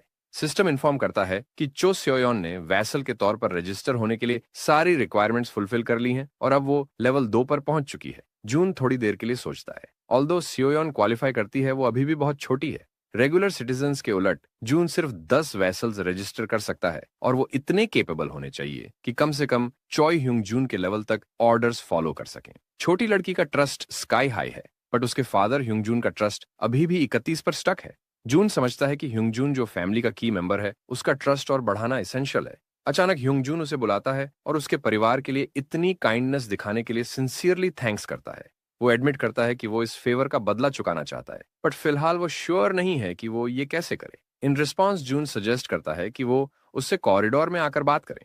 कॉरिडोर में पहुंचने के बाद जून कैजुअली ह्यूंग जून से पूछता है क्या आपने सिटीजनशिप हासिल कर ली है। ये सुनते ही ह्यूंग जून के सामने सडनली एक सिस्टम विंडो पॉप अप हो जाती है। वो एडमिट करता है कि ये नोटिफिकेशन उनके पूरे फैमिली के लिए करीब 30 मिनट पहले आई थी, और वो ये भी कंफर्म करता है कि उन्हें सिटीजनशिप मिल चुकी है। किम जुन तुरंत पूछता है कि उस समय कुछ अनयूजुअल हुआ क्या। ह्युंग जून तुरंत अग्री करता है और एक्सप्लेन करता है कि उस वक्त वो कुछ देर के लिए अपनी बॉडीज मूव नहीं कर पाए थे। जून ये सब सुनकर समझ जाता है कि जब लोगों को सिटीजनशिप दी जाती है तो वो टेम्पोरेरीली फ्रीज हो जाते हैं। इस मोमेंट को सीज करते हुए जून एक बार फिर ह्युंग जून से बात करता है, इस बार एक प्रॉमिस के साथ। वो कहता है कि वो अपनी पूरी ताकत लगाएगा ताकि ह्युंग जून को वो जिंदगी वापस मिल सके जो इस मैडनेस के पहले थी। ह्युंग जून इस डिक्लेरेशन से पूरी तरह से हैरान हो जाता है, लेकिन इससे पहले कि वो कुछ कह सके, जून अपने वर्ड्स पर और जोर देते हुए प्रॉमिस करता है कि वो उन्हें मॉन्स्टर्स से बचाएगा और ये इंश्योर करेगा कि कोई भी क्रीचर उनके घर में कभी घुस ना सके। ह्युंग जून को इस पर पूरा भरोसा नहीं होता, सो किम जून कॉन्फिडेंटली उसे अश्योर करता है कि हाँ, ये पॉसिबल है। लेकिन ह्युंग जून को समझ आता है कि ये फ्री में नहीं होगा। वो डायरेक्टली पूछता है कि उसे इस प्रोटेक्शन के लिए क्या करना होगा। जून बिना इधर उधर की बात की क्लियर करता है कि इसमें रिस्क है और ह्युंग जून की जान भी जा सकती है। फिर वो पूछता है कि क्या वो इसके लिए तैयार है। ह्युंग जून हेजिटेट करता है, क्योंकि आखिर कौन अपनी जान को वैल्यू नहीं करेगा, लेकिन क्योंकि उसे अपने फैमिली को प्रोटेक्ट करना है, वो अपनी हिम्मत जुटाता है और कॉन्फिडेंटली डिक्लेयर करता है कि वो कुछ भी करने को रेडी है। वो आगे कहता है कि जून के आने से पहले भी वो अपनी जान पर खेलकर फूड और वाटर लाने जाने वाला था ताकि अपने परिवार को बचा सके। जून ये सुनकर खुश हो जाता है, क्योंकि उसे फाइनली वो मदद मिल रही है जिसकी उसे जरूरत थी। फिर जून को याद आता है कि ह्युंग जून ने पहले एक गोल्फ क्लब पकड़ा हुआ था। वो उससे पूछता है कि ये कितने का है। ह्युंग जून को समझ नहीं आता कि वो ये क्यों पूछ रहा है, लेकिन फिर भी वो जवाब देता है कि ये करीब 5 लाख का है, या शायद उससे थोड़ा ऊपर नीचे। हम सब जानते हैं कि किम जून ये सवाल क्यों पूछ रहा था, लेकिन प्राइस सुनकर वो थोड़ा बम्ड आउट हो जाता है। उसे अनश्योर लगता है कि वो अभी इसे अपनी शॉप में लिस्ट करे या नहीं, क्योंकि फिलहाल वो अपने पैसे बेवजह खर्च नहीं कर सकता। ह्युंग जून उसकी रिएक्शन नोटिस करता है और पूछता है कि उसने ये टॉपिक अचानक क्यों उठाया। किम जून क्विकली इस सवाल को टाल देता है और टॉपिक शिफ्ट करते हुए उससे पूछता है कि क्या उसे वो दिन याद है जब मॉन्स्टर्स पहली बार आए थे। ह्युंग जून कहता है, ऑफ कोर्स, मैं कैसे भूल सकता हूँ। वो कहता है कि वो दिन वीकेंड था और आज भी उसे उस दिन के बारे में सोचकर डर लगता है। किम जून इस बात को एक्नॉलेज करता है और पॉइंट आउट करता है कि जो लोग उस दिन घर पर रहे वो सर्वाइव कर गए। वो रिफ्लेक्ट करता है कि एक सिंगल गॉब्लिन ज्यादा ताकतवर नहीं होता और उनके लेवल्स एक एडल्ट मेल से कम होते हैं। असली खतरा गॉब्लिन से ये है कि वो हमेशा ग्रुप्स में आते हैं। लेकिन जब आप सोचते हैं तो मानव भी तो सेम है, उनके पास भी ग्रुप्स बनाने की ताकत है। इसीलिए जून अपनी आर्मी को ग्रो करना चाहता है। वो फिर से ह्युंग जून से कहता है कि अब से वो दोनों और सर्वाइवर्स को ढूंढेंगे। जून का ये अट्रैक्टिव प्रपोजल कि सप्लाईज के बदले वो और सर्वाइवर्स को ढूंढने में मदद करेगा, ये चॉय ह्युंग जून का ट्रस्ट और बढ़ा देता है। अब जून अपने काउच पर रिलैक्स कर रहा है और पैसिवली ट्रस्ट गेन कर रहा है। बच्चों का ट्रस्ट लेवल इतना हाई है कि वो वैसल्स बन सकते हैं, लेकिन उनके पेरेंट्स अभी भी थोड़े कॉशियस हैं। जून उम्मीद करता है कि अगर वो और लोगों को अपने साथ जोड़ता रहा तो वो इवेंचुअली अपने परिवार से फिर से मिल सकेगा। उसके ये सुलझे हुए थॉट्स एक लाउड श्रीक से इंटरप्ट होते हैं जो नीचे से आती है। वो जल्दी से अपनी बैल्कनी खोलता है, ये देखने के लिए कि नीचे क्या चल रहा है। बिल्डिंग के सामने वो चीज थी जिसकी उसे सबसे ज्यादा जरूरत थी, और वो थे दूसरे लोग। एक ग्रुप जिसमें कुछ यंग मैन और वुमेन थे, वो गॉब्लिन्स की एक बड़ी हॉर्ड से लड़ रहे थे। जितना जून चाहता था कि वो उनकी मदद कर सके, गॉब्लिन्स के साथ कॉम्बैट करना उसके लिए मुश्किल था। गॉब्लिन्स गुस्से में ग्राउल कर रहे थे और एक लड़का जो ग्रुप का लीडर लग रहा था, उसने एकदम परफेक्ट पिचिंग फॉर्म में एक फास्ट बॉल फेंकी। जैसे ही ये बॉल उसके हाथ से निकली, एक गॉब्लिन का सिर फट गया। एक मॉन्स्टर के डाउन होते ही ग्रुप के जीतने के ऑड्स बढ़ गई। जून को यह देखकर शॉक लगा। फिर एक लड़की ने अपने बो से एक साथ 2 एरोज लॉन्च किए। इन शॉट्स ने ग्रुप को 2 और किल्स दिलाए। बाकी गॉब्लिन्स अपने एलाइज को इतनी जल्दी गिरते हुए देखकर पूरी तरह ऑफ गार्ड हो गए। इसके बाद बैटर ने जंप करके आखिरी गॉब्लिन के सिर पर इतनी फोर्स से हिट किया कि वो एक ही स्ट्राइक में खत्म हो गया। दूर खड़े गॉब्लिन्स जिन्होंने देखा कि उनके साथी मारे जा रहे हैं, वो तुरंत अपनी जान बचाने के लिए भाग गए। ऐसा लग रहा था कि ये ग्रुप मॉन्स्टर हंटिंग में काफी कॉम्पिटेंट है। फिर भी एक लड़की ने पीछे से एक लाउड थड सुना। उसने बाउ स्ट्रिंग खींची, एक्सपेक्टिंग कि कोई पेस की गॉब्लिन स्नीक अटैक करेगा, लेकिन ये बस एक रामेन पैकेट था जो ऊपर से गिरा था। ये जून का तरीका था ग्रुप का ध्यान अट्रैक्ट करने का। वो उन्हें अंदर बुलाने के लिए वेव करता है। वो डेस्परेट होकर अपने बिल्डिंग में आने का सिग्नल देता है। वो अपने आर्म्स इधर उधर हिला रहा था। वो एकदम गूफ जैसा लग रहा था, लेकिन उसे और कोई आइडिया नहीं आ रहा था। तभी उसका डोरबेल बजा। शायद ह्युंग जून अपनी क्वेस्ट कंप्लीट करके वापस आ गया था। डोर के बाहर मिस्टर चॉय खड़े थे। वो नर्वस लग रहे थे और एक हैवी बॉक्स पकड़े हुए थे। जून ने उन्हें अंदर वेलकम किया, लेकिन जैसे ही ह्युंग जून ने अंदर जाने की कोशिश की, वो एक इनविजिबल वॉल से रुक गया। जून के सिस्टम ने उसे अनक्वालिफाइड डीम किया था, जिससे पता चला कि बैरियर शायद सिटीजन्स पर भी अप्लाई होती है। केवल रजिस्टर्ड वेसल्स ही फ्रीली इस डोमेन में एंटर कर सकते हैं। इस केस को समझकर ह्युंग जून ने बॉक्स जून को दे दिया। बॉक्स के अंदर उनके घर की हर वो चीज थी जिसे वेपन की तरह यूज किया जा सकता था। जब जून ने इसे खोला तो उसे एक डिसेंट हॉल मिला, नाइव्स और एक पूरा टूल बॉक्स जिन्हें वो अपनी शॉप में लिस्ट कर सकता था। जून ने कैजुअली अपना स्टोर ओपन किया और 5 पानी की बॉटल्स और 5 रमेन पैकेट्स खरीदे। जब ह्युंगजुन ने देखा कि जून बिना कुछ किए प्रेशियस सप्लाईज कॉन्जर कर रहा है तो वो शॉक से लगभग गिर पड़ा। जून ने सप्लाईज बॉक्स में डाले और ह्युंगजुन को टास्क दिया कि वो फर्स्ट फ्लोर पर जाकर उन्हें मेन एंट्रेंस पर छोड़ दे। ह्युंगजुन को नीचे जाने में थोड़ा एप्रीहेंशन हुआ क्योंकि वो जानता था कि बाहर डेंजर है, लेकिन जून ने उसे अश्योर किया कि सब ठीक होगा। जून ने गॉब्लिन्स के बिहेवियर को ऑब्जर्व करके ये पता लगाया था कि गॉब्लिन्स सिर्फ ब्रॉड डेलाइट में एक्टिव रहते हैं। सप्लाईज का पर्पस क्लियर था, वो इन चीजों का यूज बाहर के लोगों को अपने डोमेन में लाने के लिए करना चाहता था। इन टफ टाइम्स में जिसके पास खाना और पानी है वही पावर रखता है। वो ग्रुप जरूर जून को ढूंढेगा जब उन्हें पता चलेगा कि उसके पास सप्लाईज हैं। जून ने मिस्टर चॉय को सिर्फ ये इंस्ट्रक्शन दी कि वो बॉक्स नीचे छोड़ दें। अगर उसे मॉन्स्टर्स का सामना नहीं करना पड़ा तो टास्क आसान होना चाहिए। मिस्टर चॉय की रिसेप्टिवनेस देखकर जून को उसके लिए कुछ अच्छा करने का मन हुआ। उसने क्वेस्ट मेन्यू ओपन किया और वाटर और रामेन डिलीवर करने को एक ऑफिशियल क्वेस्ट के रूप में लिस्ट किया। उसने क्वेस्ट के रिवॉर्ड में थोड़ी एक्सपी भी ऐड की। जब मिस्टर चॉय के सामने क्वेस्ट प्रॉम्प्ट पॉपअप हुआ तो वो सरप्राइज था। उसने पूछा कि क्या ये मैकेनिक्स वीडियो गेम्स जैसे हैं। जून ने कंफर्म किया। चॉय फिलहाल लेवल 9 पर था और जून को पता था कि लेवलिंग अप और अच्छे रिवॉर्ड्स पाना उसके लिए बहुत जरूरी है। द रिलायबल डैड यानी मिस्टर चॉय ने गहरी सांस ली और हिम्मत जुटाकर नीचे की ओर बढ़े। बिल्डिंग के ज्यादातर हिस्सों में अभी भी पावर कट था, इसलिए उन्हें स्टेयर से ही जाना पड़ा। अपने प्रोटेक्शन के लिए उन्होंने अपनी गोल्फ क्लब भी साथ ले ली।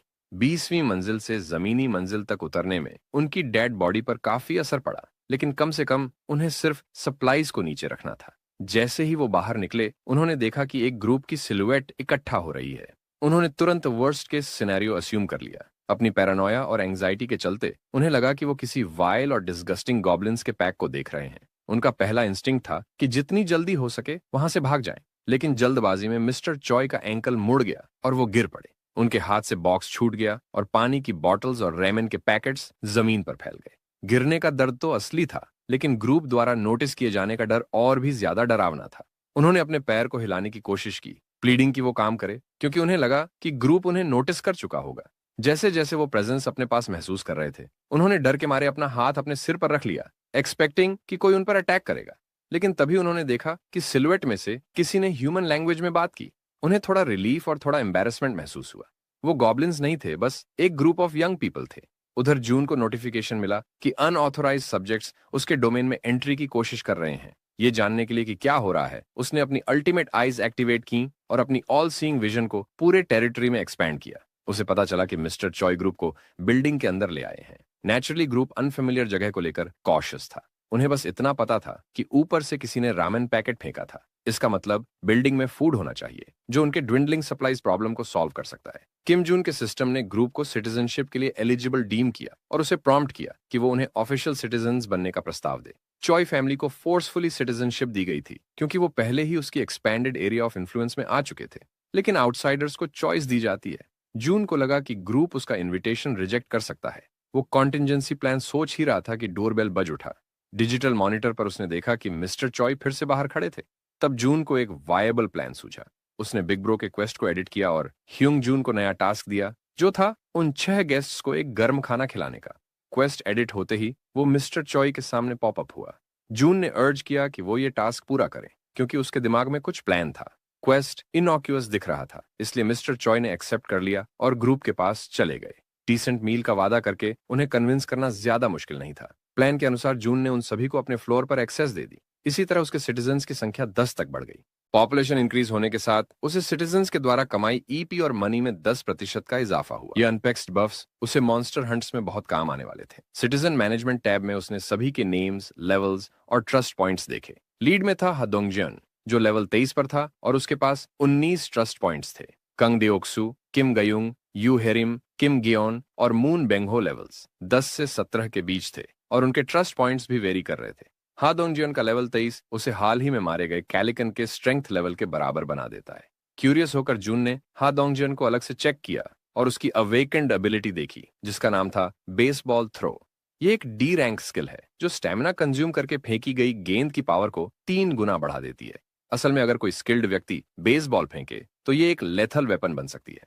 और अगर स्किल उसकी पावर को 3 गुना बढ़ा दे तो ये एक बहुत ही खतरनाक हथियार बन जाता है। ये स्किल मॉन्स्टर्स को मारने के लिए एकदम परफेक्ट है। जहां तक हे दोंगजियोन की ट्रस्ट की बात है, इसे धीरे धीरे बढ़ाया जा सकता है अलग अलग तरीकों से। फिलहाल जून ने इन सब लोगों के एक्सपी डिस्ट्रीब्यूशन लेवल को 10% पे सेट कर दिया है। अब उसे बस इन लोगों को कुछ मॉन्स्टर हंटिंग क्वेस्ट्स देने हैं और वो आराम से बैठकर पैसिवली एक्सपी और कैश कमा सकता है। जून को ऐसा लग रहा था जैसे वो कोई ऑटो हंटिंग गेम खेल रहा हो, लेकिन उसे अब भी इन लोगों को अच्छे से जानना होगा ताकि वो पता कर सके कि ये उसके लिए सही है या नहीं। आखिरकार ये लोग उसके परिवार से रियूनियन का रास्ता बना सकते हैं। अचानक हा दोंगजुन का ट्रस्ट लेवल बढ़ गया, और वो भी बिना जून के कुछ किए। सिर्फ वही नहीं बल्कि किम गियोन और यू हियरिम के ट्रस्ट लेवल्स भी ऊपर गए। मिस्टर चॉय ने ग्रेशियस होस्ट की भूमिका निभाई और ग्रुप को अपने घर में वेलकम किया। मिसेस चॉय दौड़ते हुए आई, थोड़ी परेशान कि अचानक घर में इतने सारे अजनबी कैसे आ गए। उनके पति ने वादा किया कि वो बाद में सब एक्सप्लेन करेंगे। अभी के लिए सबको एक डिसेंट मील की जरूरत थी। बिना किसी प्रिपरेशन के कुछ बनाना थोड़ा मुश्किल था, लेकिन जून के प्लान को सफल बनाने के लिए उन्हें मिसेस चॉय के कुकिंग स्किल्स की जरूरत थी। उन्होंने थोड़ा सोचा और रिक्वेस्ट को एक्सेप्ट कर लिया। ये ग्रुप, खासतौर पर हा दोंगजियोन, जो स्क्वाड का लीडर था, अच्छे मैनर्स दिखा रहा था। उसने मिस्टर चॉय से जून के बारे में और जानकारी मांगी। मिस्टर चॉय ने बताया कि वो खुद जून के बारे में ज्यादा नहीं जानते, बस उन्हें इतना पता है कि वो काफी इंट्रीगिंग व्यक्ति हैं, जिसमें अपोकलिप्स के पहले वाली लिविंग कंडीशंस को रिस्टोर करने की एबिलिटी है, लेकिन सिर्फ सिलेक्टेड एरियाज में। यह सुनकर दोंगजियन का असेसमेंट कंफर्म हो गया कि इन रिसोर्सेज के पीछे कोई मेटा ह्यूमन है। उसे लगा कि जून की एबिलिटी बेहद पावरफुल और रेयर है। थैंकफुली दोंगजियन इतना समझदार था कि उसने कोई गलत आइडिया नहीं लिया। उसने सोचा कि इतने पावरफुल इंसान को इम्प्रेस करना ही सही कदम होगा। आखिरकार अगर उनके पास कोई ऐसा हो जो इलेक्ट्रिसिटी, फूड और वाटर प्रोवाइड कर सके, तो वो इस वर्ल्ड में एक गेम चेंजर होगा। चूंकि खाना बनने में समय लगने वाला था, मिस्टर चॉय ने पूछा कि क्या ग्रुप नहाना चाहता है। ये सुनते ही लड़कियों की खुशी का ठिकाना नहीं रहा। इतने दिनों की गंदगी को धो पाना उनके लिए किसी स्वर्गिक अनुभव जैसा था। और जब मिस्टर चॉय ने यह भी बताया कि उनके पास गर्म पानी अवेलेबल है, तो उत्साह और बढ़ गया। चॉय हाउस होल्ड में लिविंग रूम और मास्टर बेडरूम दोनों में बाथरूम्स थे, इसलिए लड़कियां पहले नहा सकती थीं। उन्होंने मिस्टर चॉय को ऐसे देखा जैसे वो कोई मसीहा हो। हालांकि लड़के अभी भी थोड़ा एप्रीहेंसिव थे। दोंगजन को लग रहा था कि यह एनिग्मेटिक जून किसी ऐसे मेटा ह्यूमन के जैसा है जिसकी एबिलिटी उससे कहीं ज्यादा पावरफुल है। जब ग्रुप में से एक ने सुझाव दिया कि उन्हें जून को हराने के लिए उससे लड़ना चाहिए, तो दोंगजन ने उसे डांटते हुए चुप करवा दिया। उसने कहा कि उन्हें अपने बेनिफैक्टर को इंप्रेस करना चाहिए, न कि कोई बेवकूफी करनी चाहिए। उसने अपने जूनियर से लिटरली हाथ जोड़कर कहा कि चुप बैठो, कुछ स्टूपिड मत करना। किसी भी हालत में ग्रुप का गोल यही था कि जितना हो सके वो उतना फूड और सप्लाई सिक्योर करें, और इसे बिना किसी फंस के हासिल करना ही उनका सबसे अच्छा मौका था। तो डोंजियन ने अपनी ग्रुप को समझाया कि उन्हें पोलाइट रहना है और हमेशा माहौल को समझना चाहिए। खुशकिस्मती से उनकी टीम का सबसे बोन हेडेड मेंबर भी डोंगजियन के ऑर्डर्स को रिस्पेक्ट करता है। लेकिन ग्रुप में से एक, यू हेरम, विजिबली अनकंफर्टेबल दिख रहा था। हालांकि इसकी वजह साफ नहीं थी। एक अच्छे लीडर की तरह डोंगजियन यू के पास गया और उससे माफी मांगी कि वो उसे ऐसी सिचुएशन में खींच लाया। डोंगजियन को गिल्ट हो रहा था कि उसने सबको अपोकलिप्स के बीच अपने घर पर इनवाइट किया था। यू ने इस बात को टालने की कोशिश की, लेकिन उसका एंग्शियस लुक साफ झलक रहा था। डोंगन ने वादा किया कि जैसे ही वो सब सप्लाईज सिक्योर कर लेंगे, वो साथ में यू की दादी के घर जाएंगे। यू ने डोंगजन के इस कंसिडरेशन के लिए धन्यवाद दिया, लेकिन उसके दिल में वो जानता था कि अब बहुत देर हो चुकी है। इस श्रापित अपोकलिप्स के तीसरे दिन ये संभावना कि एक फ्रेल बुजुर्ग महिला जो अकेले घर पर हैं अब भी जिंदा हो, ये लगभग ना के बराबर है। हालांकि डोंगजन ऑप्टिमिस्टिक था कि अगर सब एक साथ मिलकर मेहनत करें तो वो वहां पहुंच सकते हैं। अचानक उनकी बातचीत एक दरवाजे की आवाज से रुक गई। इस आदमी की ऑरा इलेक्ट्रिक थी। दरवाजा धीरे धीरे खुला और उनकी सारी नजरें एंट्रेंस पर टिक गईं। डोंगजन को ऐसा लगा जैसे वो किसी फियरसम प्रेडेटर द्वारा स्टॉक किए जा रहे हों। उसने इंस्टिंक्टिवली अपनी बॉल पकड़ ली। वो किसी भी समय उसे फेंकने के लिए तैयार था, लेकिन वो कोई दुश्मन नहीं था। दरअसल वो सिर्फ जून था, जो दोनों हाथों में प्लास्टिक बैग्स लिए अंदर आ रहा था। उसने ग्रुप की बातचीत सुन ली थी और उसने उनकी परेशानी में मदद का ऑफर किया। सबको एक अजीब मिक्सचर ऑफ डर और भरोसा महसूस हुआ। ये न्यू कमर शायद उन्हें इस अपोकलिप्टिक डिस्पेयर से बाहर निकालने में मदद कर सके। कुछ मिनट बीत गए और वो सब टेबल के आसपास शांति से बैठ गए। माहौल काफी टेंस था, जब तक कि हिएवॉन, जो फैटी की वाइफ थी, इस साइलेंस को तोड़ते हुए बोल पड़ी। उसने माफी मांगी कि उन सब के लिए कमरा थोड़ा छोटा था। डोंगन, जो कर्टियस बनने की कोशिश कर रहा था, वो मुस्कुराते हुए बोला कि सब ठीक है, क्योंकि वो बिना बताए आ गए थे, इसलिए उन्हें कोई परेशानी नहीं थी। तभी फैटी कमरे में आया और उसने बताया कि खाना रेडी है। एक एक करके उसने सबके सामने राइस की बोल्स रखी। उन्हें यकीन ही नहीं हो रहा था कि वो एक प्रॉपर मील खाने वाले थे। सब सोचने लगे कि आखिरी बार उन्होंने अच्छा खाना कब खाया था। ये वॉन थोड़ा ऑकवर्ड महसूस कर रही थी और हेजिटेट करते हुए बोली कि उसे नहीं पता कि उसने जो खाना बनाया है वो उनके टेस्ट के हिसाब से होगा या नहीं। जो खाना हियवॉन को सिंपल लग रहा था उसने ग्रुप की आर्चर को स्टंट कर दिया। वो डिशेस देखकर हैरान रह गई और अपने अमेजमेंट को रोक नहीं पाई। उसने हियवॉन से कहा कि खाना तो बहुत अच्छा है और ये भी कन्फेस किया कि बहुत समय बाद उसने इतना डिलीशियस खाना खाया है। हेवॉन ने थोड़ी शाई होकर उसकी तारीफों को लाइटली लिया और बताया कि ये सब जे ह्यून के दिए हुए इंग्रेडिएंट्स की वजह से था। उसने एडमिट किया कि अगर जे ह्यून की मदद न होती तो वो सिर्फ राइस और टेंजरीन्स ही बना पाती। इसी बीच जे ह्यून ने नोटिस किया कि हियवॉन का ट्रस्ट लेवल 50 तक पहुंच गया है। वो क्वाइटली मुस्कुराया। उसे अपनी माँ की याद आ गई जो हमेशा खुश होती थी जब कोई उनके खाने की तारीफ करता था। लेकिन इसी दौरान उसे एहसास हुआ कि हियवॉन का ट्रस्ट लेवल फैटी से ज्यादा हो गया था। बाद में सबने खाना शुरू किया और उन्होंने हियवॉन को उसके स्वादिष्ट खाने के लिए थैंक्स कहा। हियवॉन और फैटी देख रहे थे कि उनके गेस्ट्स कितनी ईगरनेस से खाना खा रहे थे, जैसे कि उन्हें सदियों से अच्छा खाना नहीं मिला हो। आर्चर एग रोल की तारीफ करते नहीं थक रही थी, जबकि एक और लड़की हियवॉन से बोली कि एग रोल बनाने का स्टाइल जापानीज तरीके की तरह लग रहा है। हियवॉन ने मुस्कुराते हुए हामी भरी और उसे खाने के लिए एनकरेज किया। तभी हियवॉन की सबसे छोटी बेटी ने उसे बुलाया, जिससे उसका ध्यान भटका। छोटी बच्ची भी एग रोल्स खाना चाहती थी, लेकिन हियवॉन ने जेंटली समझाया कि वो गेस्ट्स के जाने के बाद उसके लिए और बनाएगी। ये सुनकर बच्ची थोड़ी उदास हो गई। ये देखकर आर्चर ने हियवॉन की बेटी से पूछा कि क्या वो उसके साथ एग रोल्स शेयर करना चाहेगी। बच्ची की आंखें एक्साइटमेंट से चमक उठीं और उसने खुशी खुशी हामी भरी। वो तुरंत दौड़कर आर्चर की गोद में चढ़ गई। उसकी खुशी चेहरे से झलक रही थी। आर्चर ने उसे प्यार से देखा और सॉफ्टली कहा कि मुंह खोलो। फिर उसने उसे एक टुकड़ा खिलाया। बच्ची ने खुशी से चमकती मुस्कान दी, जिससे माहौल और वार्म लगने लगा। तभी जे ह्यून ने फैटी और हेवोन को इनवाइट किया कि वो भी उनके साथ बैठकर खाएं, क्योंकि खाना सबके लिए काफी था। दोनों ने पहले थोड़ा हेजिटेशन दिखाया, लेकिन फिर मुस्कुराते हुए सहमत हो गए और सभी के साथ खाना शेयर करने लगे। जैसे जैसे खाना पीना चलता रहा, कमरा हंसी मजाक और चीरफुल बातचीत से भर गया। जे ह्यून ने एक शांत पल लिया और इस वार्म सीन को देखा। इतनी लाइवली एटमॉस्फेयर देखकर उसे एहसास हुआ कि उसे ऐसा महसूस किए हुए कितना लंबा समय हो गया था। उसके ख्याल अपनी माँ की यादों की तरफ चले गए, जो हमेशा इतनी केयर दिखाती थीं। उसके चेहरे पर हल्की मुस्कान आ गई और उसने साइलेंटली उम्मीद की कि उसका परिवार सुरक्षित और खुश हो। समय बीतता गया और देखते ही देखते खाना खत्म हो गया। वहां बस खाली प्लेटें बचीं। हेवॉन की छोटी बेटी, जो अब थोड़ी थक चुकी थी, वो बोली कि उसे रेस्ट करना है। हेवॉन ने उसे जेंटली उठाया और अपनी बड़ी बेटी से कहा कि वो उसे कमरे में सुलाने में मदद करे। फिर वो टेबल छोड़कर चली गई। कुछ देर बाद जे ह्यून ने सोचा कि अब सही समय है काम पर वापस लौटने का। उसने सबकी तरफ देखा और बोला कि उन्हें अपनी पिछली बातचीत को जारी रखना चाहिए। उसने पूछा कि अगर दादी का घर इतना पास था तो वो वहां क्यों नहीं पहुंच पाए।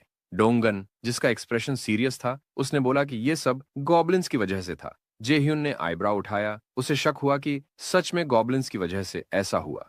उसने अपनी पहली एनकाउंटर को याद किया और सोचा कि क्या वो सच में इतनी बड़ी परेशानी खड़ी कर सकते थे।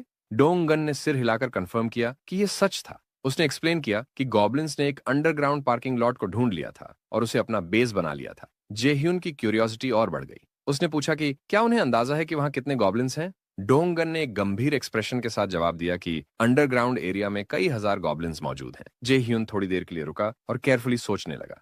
उसे एहसास हुआ कि उसकी एबिलिटीज सिर्फ ग्राउंड लेवल से लेकर लेवल 30 तक ही इफेक्टिव थी, यानी वो अंडरग्राउंड पार्किंग लॉट में ज्यादा यूजफुल नहीं होंगी। अचानक सब कुछ उसे क्लियर लगने लगा। यही तरीका था जिससे गॉब्लिन्स ने इस एरिया में इन्फिल्ट्रेशन की थी। डोंगन ने अपनी एक्सप्लेनेशन जारी रखी। उसने बताया कि अंडरग्राउंड पार्किंग लॉट सीधा उस अपार्टमेंट बिल्डिंग के एंट्रेंस से जुड़ा था जहां उन्हें पहुंचना था। गॉब्लिन ने उसे अपना स्ट्रैंग होल्ड बना लिया था और वो रेयरली बाहर निकलते थे। जे ह्यून को पास वाली साइड रोड्स याद आईं और उसने डोंगन से उनके बारे में पूछा। उसे याद था कि कुछ ऑल्टरनेटिव पाथ्स थे जो वो ले सकते थे। डोंगन ने सिर हिलाया और एडमिट किया कि उनका इनिशियल प्लान साइड रोड्स का यूज करके भागने का था, लेकिन वहां उन्हें गॉब्लिन्स से भी खतरनाक चीज मिली थी। ये सुनकर जे ह्यून और ज्यादा क्यूरियस हो गया। उसने डोंगन से पूछा कि गॉब्लिन्स की आर्मी से ज्यादा डेंजरस क्या हो सकता है। डोंगन ने बताया कि उसने एक मैसिव शैडो देखी थी जो एक भालू जैसी लग रही थी। उसने समझाया कि वो लोग अपार्टमेंट बिल्डिंग से निकलने में सफल हो पाए क्योंकि वो भालू गॉब्लिन्स से लड़ रहा था, जिससे उन्हें भागने का एक छोटा सा मौका मिल गया। जे ह्यून ने सोचा कि ऐसे बड़े क्रीचर से डील कैसे किया जाए और उसने डोंगन से उस क्रीचर से रिलेटेड और डिटेल्स मांगी। डोंगन ने कन्फेस किया कि वो पूरी तरह श्योर नहीं था कि वो सच में भालू था, क्योंकि अंधेरे की वजह से उन्हें कुछ साफ नहीं दिखा। जे ह्यून ने डिसाइसिवली कहा कि सूनर और लेटर उन्हें गॉब्लिन्स और उस शैडोवी फिगर दोनों का सामना करना ही होगा। डोंगन सहमत हुआ लेकिन नीचे देखने लगा, ये मानते हुए कि उनके ग्रुप की कुछ लिमिटेशंस थीं और वो दोनों थ्रेट्स को एक साथ हैंडल करने के लिए रेडी नहीं थे। जेह्यून को यह सुनकर क्यूरियोसिटी हुई और उसने पूछा कि उनकी लिमिटेशंस क्या हैं। इस पर आर्चर ने आगे बढ़कर बताया कि वो और डोंगन दोनों कॉम्बैट में एरोज और बेसबॉल्स जैसे आइटम्स पर रिलाई करते हैं, लेकिन उनकी सप्लाई अब ऑलमोस्ट खत्म हो रही थी और उसे आसानी से रिप्लेनिश करना मुश्किल था। इन चैलेंजेस के बावजूद डोंगन कंपोज रहा और उसने सजेस्ट किया कि वो इसका कोई सोल्यूशन निकाल सकता है, मगर उसने उनके करंट वेपन्स यानी एरो और बेसबॉल को एक बार देखने के लिए कहा। बिना किसी हेजिटेशन के आर्चर ने अपना इक्विपमेंट उसे दे दिया। फिर सिस्टम ने जेह्यून को प्रॉम्प्ट किया, पूछते हुए कि क्या वो इन नए आइटम्स को लिस्ट करना चाहता है। जेह्यून ने कंफर्म किया और सिस्टम ने उन्हें स्कैन करना शुरू किया। कुछ ही पलों में सिस्टम ने इन आइटम्स को रेप्लिकेट करने की कॉस्ट डिस्प्ले कर दी। जब सिस्टम ने पूछा कि क्या वो इसे कंफर्म करना चाहता है, तो जेह्यून ने सहमति दे दी। जेह्यून ने टेबल के चारों ओर देखा और पूछा कि क्या सब लोग आर्चर के वेपन का इस्तेमाल कर सकते हैं। ग्रुप ने साइलेंटली सिर हिला दिया, ये समझते हुए कि अभी सिर्फ एक ही बो अवेलेबल था। जेह्यून ने उनकी चुप्पी को अग्रीमेंट समझा और सिस्टम की तरफ मुड़कर आर्चर के 5 बोज और कई सेट्स ऑफ एरो का भी ऑर्डर दे दिया। नए क्रिएटेड आइटम्स टेबल पर दिखाई दिए। फिर जेह्यून ने ग्रुप को एनकरेज किया कि जो लोग अभी भी वेपन्स यूज करने में कॉन्फिडेंट नहीं हैं, उन्हें अब वेपन्स चलाना सीखना चाहिए। उसने फर्मली कहा, ये अब से तुम्हारे प्राइमरी वेपन्स होंगे। जैसे ही आइटम्स मटेरियलाइज हुए, सिस्टम ने जेह्यून को नोटिफाई किया कि डोंगन के ग्रुप के कुछ मेंबर्स का ट्रस्ट लेवल बढ़ गया है। इस बीच मून की नजर वेपन्स पर टिक गई।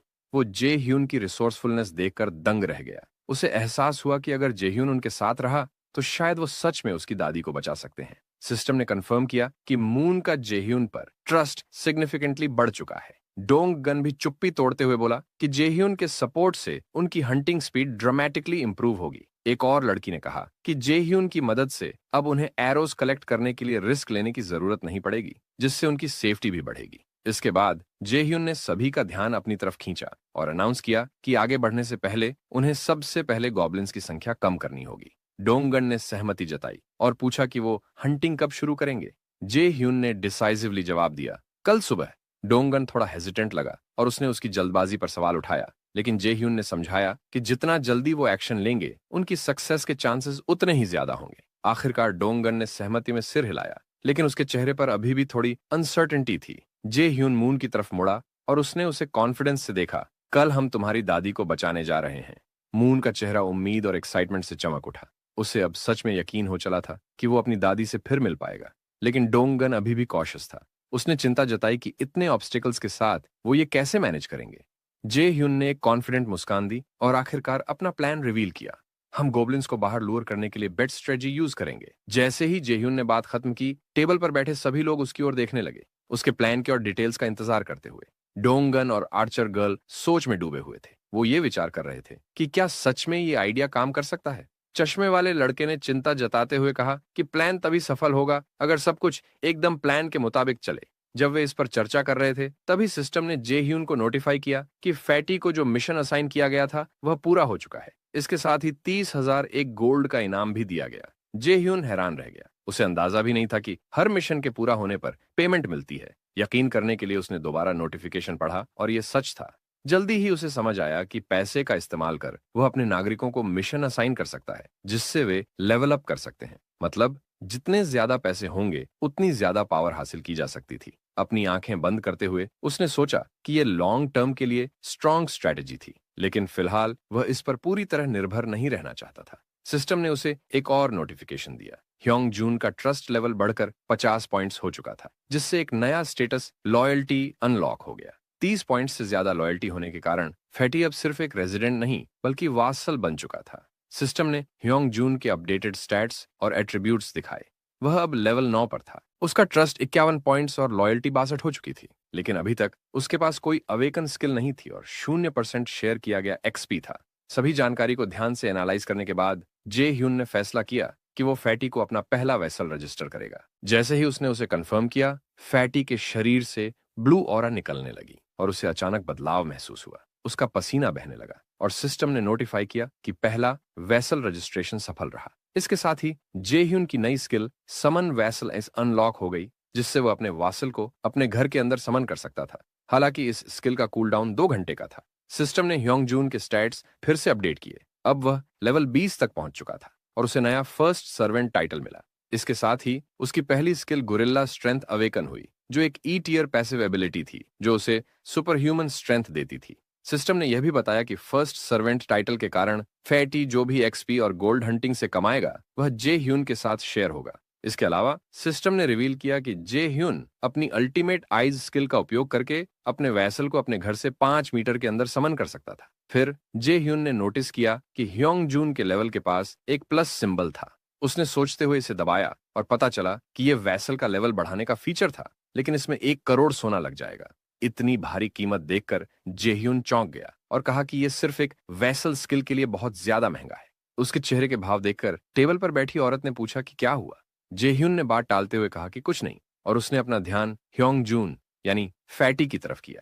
फोकस ह्योंग जून पर चला गया, जिसने कहा कि उसका शरीर ताकत से भरपूर महसूस हो रहा है। उसकी नसें उभर आई थीं। उसने पूछा कि क्या ये बदलाव जे ह्यून की वजह से हुए हैं। जे ह्यून ने सिर हिलाकर कंफर्म किया। ह्योंग जून ने अपने हाथों को देखकर कहा कि ऐसा लग रहा है जैसे उसका शरीर 10 साल जवान हो गया हो। जे ह्यून ने गर्व से मुस्कुराते हुए कहा कि फैटी को रेस्क्यू मिशन टीम ज्वाइन कर लेनी चाहिए, और उसने उसे एक बो सौंप दिया। फैटी को यह देखकर हैरानी हुई। जे ह्यून ने समझाया कि वैसल्स को नॉर्मल सिटीजन्स के मुकाबले डबल रिवॉर्ड मिलता है। फिर उसने आदेश दिया कि उसे जितने ज्यादा हो सकें उतने मॉन्स्टर्स को हराना होगा। फैटी ने सिर हिलाकर हामी भरी, और जे ह्यून ने मुस्कुराते हुए कहा कि उसे फैटी पर पूरा भरोसा है। कुछ देर बाद घर के पहले फ्लोर पर रेस्क्यू टीम सर्वाइवर्स की तलाश कर रही थी। बेसबॉल बैट पकड़े लड़के ने पूछा कि क्या पहली मंजिल की तलाशी लेना जरूरी है। डोंगन ने उसे याद दिलाया कि ये जे ह्यून का आदेश है। टीम ने अपना पहला मिशन शुरू किया। उन्हें बिल्डिंग में बचे हुए सभी सर्वाइवर्स को ढूंढकर 30वीं मंजिल तक पहुंचाना था। इस मिशन का एक अहम हिस्सा था गॉब्लिन्स को बाहर निकालकर उनका खात्मा करना, जबकि जितने हो सके उतने सर्वाइवर्स को बचाना। बेसबॉल बैट पकड़े लड़के ने प्लान को स्वीकारा और ग्रुप आगे बढ़ गया। डोंगन टीम को अलर्ट रहने के लिए चिल्लाते हुए कहता है कि गॉब्लिन्स कभी भी किसी भी दिशा से हमला कर सकते हैं। टीम ने अपनी सर्च जारी रखी, लेकिन अभी तक न तो कोई सर्वाइवर मिला और न ही कोई गॉब्लिन। टीम को गाइड करते हुए डोंगन ने कुछ अजीब नोटिस किया। कुछ मेंबर्स को अपनी आंखों पर यकीन नहीं हो रहा था। फर्श पर कई लाइफलेस बॉडीज पड़ी थीं, जो गॉब्लिन्स के शिकार बने थे। ये मंजर देखकर टीम को गहरा दुख और गुस्सा महसूस हुआ। उनकी गॉब्लिन्स के प्रति नफरत और भी बढ़ गई, लेकिन उनके पास रुकने का कोई ऑप्शन नहीं था। इसलिए डिटरमिन्ड होकर उन्होंने दूसरे फ्लोर की तरफ बढ़ना जारी रखा। दूसरे फ्लोर पर सिचुएशन और भी खराब थी। चारों तरफ लाइफलेस बॉडीज बिखरी हुई थीं, जिससे टीम और भी ज्यादा शॉक में आ गई। इसके बावजूद उन्होंने तीसरे फ्लोर की तरफ बढ़ना जारी रखा। जब वो तीसरे फ्लोर पर पहुंचे तो वहां सब कुछ शांत लग रहा था। टीम लीडर ने दरवाजों पर नॉक किया और पुकारने लगा, ये देखने के लिए कि अंदर कोई है या नहीं। बाकी टीम मेंबर्स ने भी ऐसा ही किया। उन्हें ये उम्मीद थी कि उन्हें कोई सर्वाइवर मिल जाए। कई नाकाम कोशिशों के बाद टीम के मेंबर्स ने निराश होकर अपना सिर झुका लिया। उन्हें एक अजीब सी उदासी महसूस हो रही थी। लेकिन बेसबॉल बैट लिए खड़ा लड़का हार मानने को तैयार नहीं था। उसने टीम को आगे बढ़ने के लिए एनकरेज किया और चौथे फ्लोर की तरफ बढ़ने का फैसला लिया। चौथे फ्लोर पर पहुंचकर उन्होंने फिर से दरवाजों पर नॉक किया और खुद को रेस्क्यू टीम बताते हुए आवाज लगाई। तभी एक दरवाजा धीरे से खुला और अंदर से एक आदमी थकी हुई एक्सप्रेशन के साथ बाहर आया। उसने पूछा कि क्या वो सच में रेस्क्यू टीम से हैं। फिर उसने कहा कि उसे बहुत प्यास लगी है और वो पानी की भीख मांगने लगा। डोंगन ने तुरंत एक बॉटल निकाली और उसे दे दी, लेकिन आदमी अब भी स्केप्टिकल था। उसने दोबारा पूछा कि क्या वो सच में रेस्क्यू टीम से हैं। डोंगन ने उसे आश्वस्त किया। उसने समझाया कि वो इस बिल्डिंग का ही निवासी है और वो बाकी सर्वाइवर्स को एक सेफ लोकेशन तक पहुंचाने में मदद कर रहा है। आदमी ये सुनकर थोड़ा सरप्राइज्ड हुआ। उसने दरवाजा थोड़ी देर के लिए बंद किया, लेकिन फिर उसने दरवाजा खोला और 2 और लोगों को अंदर से बाहर आने दिया। उसने खुद को होंग योंग सू के नाम से इंट्रोड्यूस किया और कहा कि वो उसकी टीम पर भरोसा करेगा। डोंगन ने भी अपना नाम बताया और कहा कि वो भी उनसे कोऑपरेशन ही चाहता है। फिर डोंगन ने टीम की लड़कियों को होंग योंग सू और उसके साथियों को 30वें फ्लोर तक एस्कॉर्ट करने का इंस्ट्रक्शन दिया ताकि वो वहां सेफ रह सकें। होंग योंग सू थोड़ा हिचकिचाया। उसने 30वें फ्लोर की सेफ्टी को लेकर सवाल किया और जाने से मना कर दिया, लेकिन तभी उसका बेटा बोला कि वो काफी समय से रेस्क्यू का इंतजार कर रहा था और शायद ऊपर कोई हेलीकॉप्टर भी उनका इंतजार कर रहा हो। लड़की ने तुरंत क्लैरिफाई किया कि वहां हेलीकॉप्टर नहीं है, लेकिन वहां गर्म खाना मिलेगा और नहाने का भी मौका मिलेगा। यह सुनकर होंगजुन की बेटी बहुत एक्साइटेड हो गई। उसने सोचा कि क्या सच में उन्हें इस एपोक्लिप्स के बीच भी नहाने को मिलेगा। लड़की हंसकर बोली कि हाँ, और वो भी गर्म पानी से। बेटी ने तुरंत अपने पिता की ओर देखा और उनसे रिक्वेस्ट की कि अब और देर न करें और उनके साथ चलें। आखिरकार आदमी अपने बच्चों की बात मान गया। कुछ देर बाद सिस्टम ने जे ह्यून को नोटिफाई किया कि कुल सिटीजन्स की संख्या 40 हो गई है। इसके साथ ही उनकी एक्सपी और गोल्ड 90% तक बढ़ चुके थे। कुछ समय बाद दिखाया गया कि मिशन सक्सेसफुल था और उन्होंने कई लोगों को बचा लिया। बुजुर्ग और बच्चे फैटी के घर में सुरक्षित रखे गए, जहां हर कोई खुश था, जबकि नौजवान लड़के हॉलवे में रुके थे। डोंगन ने कॉन्फिडेंस के साथ कंफर्म किया कि अब वो कुल 40 लोग हैं और सर्च में कोई भी मिसिंग नहीं है। जे ह्यून ने टीम के सभी मेंबर्स को उनकी मेहनत के लिए धन्यवाद दिया। इसके बाद जे ह्यून ने अपनी स्किल एब्सोल्यूट आई एक्टिवेट की, जिससे उसकी आंखें काली हो गईं। उसने ध्यान से अपने नागरिकों की हर मूवमेंट देखी। कोई कुर्सियां उठा रहा था, कोई सीढ़ियों पर केबल्स का काम कर रहा था, कोई कॉरिडोर में केबल्स बिछा रहा था और कुछ लोग भारी सामान उठाकर सीढ़ियां चढ़ रहे थे। स्किल खत्म होने के बाद उसकी आंखें नॉर्मल हो गईं और मुस्कुराते हुए उसने डोंगन को कहा कि अब गॉब्लिन हंटिंग ऑपरेशन का फेज 2 शुरू करने का टाइम आ गया है। अब हॉलवे में डोंगन ने सभी को फोकस करने के लिए कहा। जब वो प्लान समझाने लगा कि ये मिशन कैसे होगा, सभी मेंबर्स धैर्य से सुनते रहे। जब डोंगन ने समझाया कि कैसे वे बेसमेंट में छुपे सभी गॉब्लिन्स को बाहर निकालेंगे, सबसे पहले वे अंडरग्राउंड फ्लोर पर काम शुरू करेंगे। ग्रुप को 2 टीमों में बांटा जाएगा, जिनका गोल होगा बेसमेंट 1 पर जितने गॉब्लिन्स हैं उन्हें खत्म करना। उसके बाद वे बेसमेंट 2 पर बढ़ेंगे और वहां के गॉब्लिन्स को भी पूरी तरह खत्म करेंगे। तभी चश्मा पहने एक लड़के ने हाथ उठाया और सवाल किया, अगर उम्मीद से ज्यादा गॉब्लिन्स आ गए तो हम क्या करेंगे? उसने यह भी मेंशन किया कि अगर गॉब्लिन्स ने काउंटर अटैक कर दिया तो फर्श पर पड़ी डेड बॉडीज उनके एस्केप के रास्ते में रुकावट बन सकती है। आर्चर और डोंगन दोनों कॉन्फिडेंट थे। उन्होंने उसे आश्वस्त किया कि वे सभी गोब्लिन्स को खुद ही संभाल सकते हैं, क्योंकि अब उनके पास पहले से कहीं ज्यादा एरोज थे।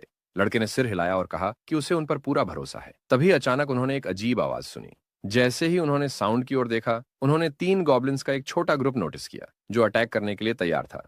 गॉब्लिन्स को पहला मूव करने का मौका दिए बिना आर्चर ने तेजी से अपनी बो उठाई और 2 तीर चलाए। दोनों तीर सीधे 2 गॉब्लिन्स के सिर में जाकर लगे, जिससे वे तुरंत गिर गए। अब सिर्फ एक गॉब्लिन बचा था। बिना किसी हिचकिचाहट के बैट वाले आदमी ने तेजी से चार्ज किया और एक ही वार में बची हुई गॉब्लिन की खोपड़ी तोड़ दी। अब तीनों गॉब्लिन्स लाइफलेस होकर जमीन पर पड़े थे। ग्लासेस पहने लड़के ने बैट वाले आदमी से पूछा कि जब उसने पहले कहा था कि गॉब्लिन्स को हराने के लिए बो की जरूरत होगी, तो अब वो बैट क्यों इस्तेमाल कर रहा था? उसने माना कि उसकी बात सही थी। इस बीच आर्चर ने एक गॉब्लिन के शरीर की ओर इशारा किया और नोट किया कि वे कुछ देर बाद गायब हो रहे थे। मून को यह देखकर अजीब लगा और उसने सोचा कि क्या यह जे ह्यून की किसी स्किल का असर था। डोंगन ने घोषणा की कि इस फ्लोर पर मिशन पूरा हो चुका है और अब वे बेसमेंट 1 पर बढ़ेंगे।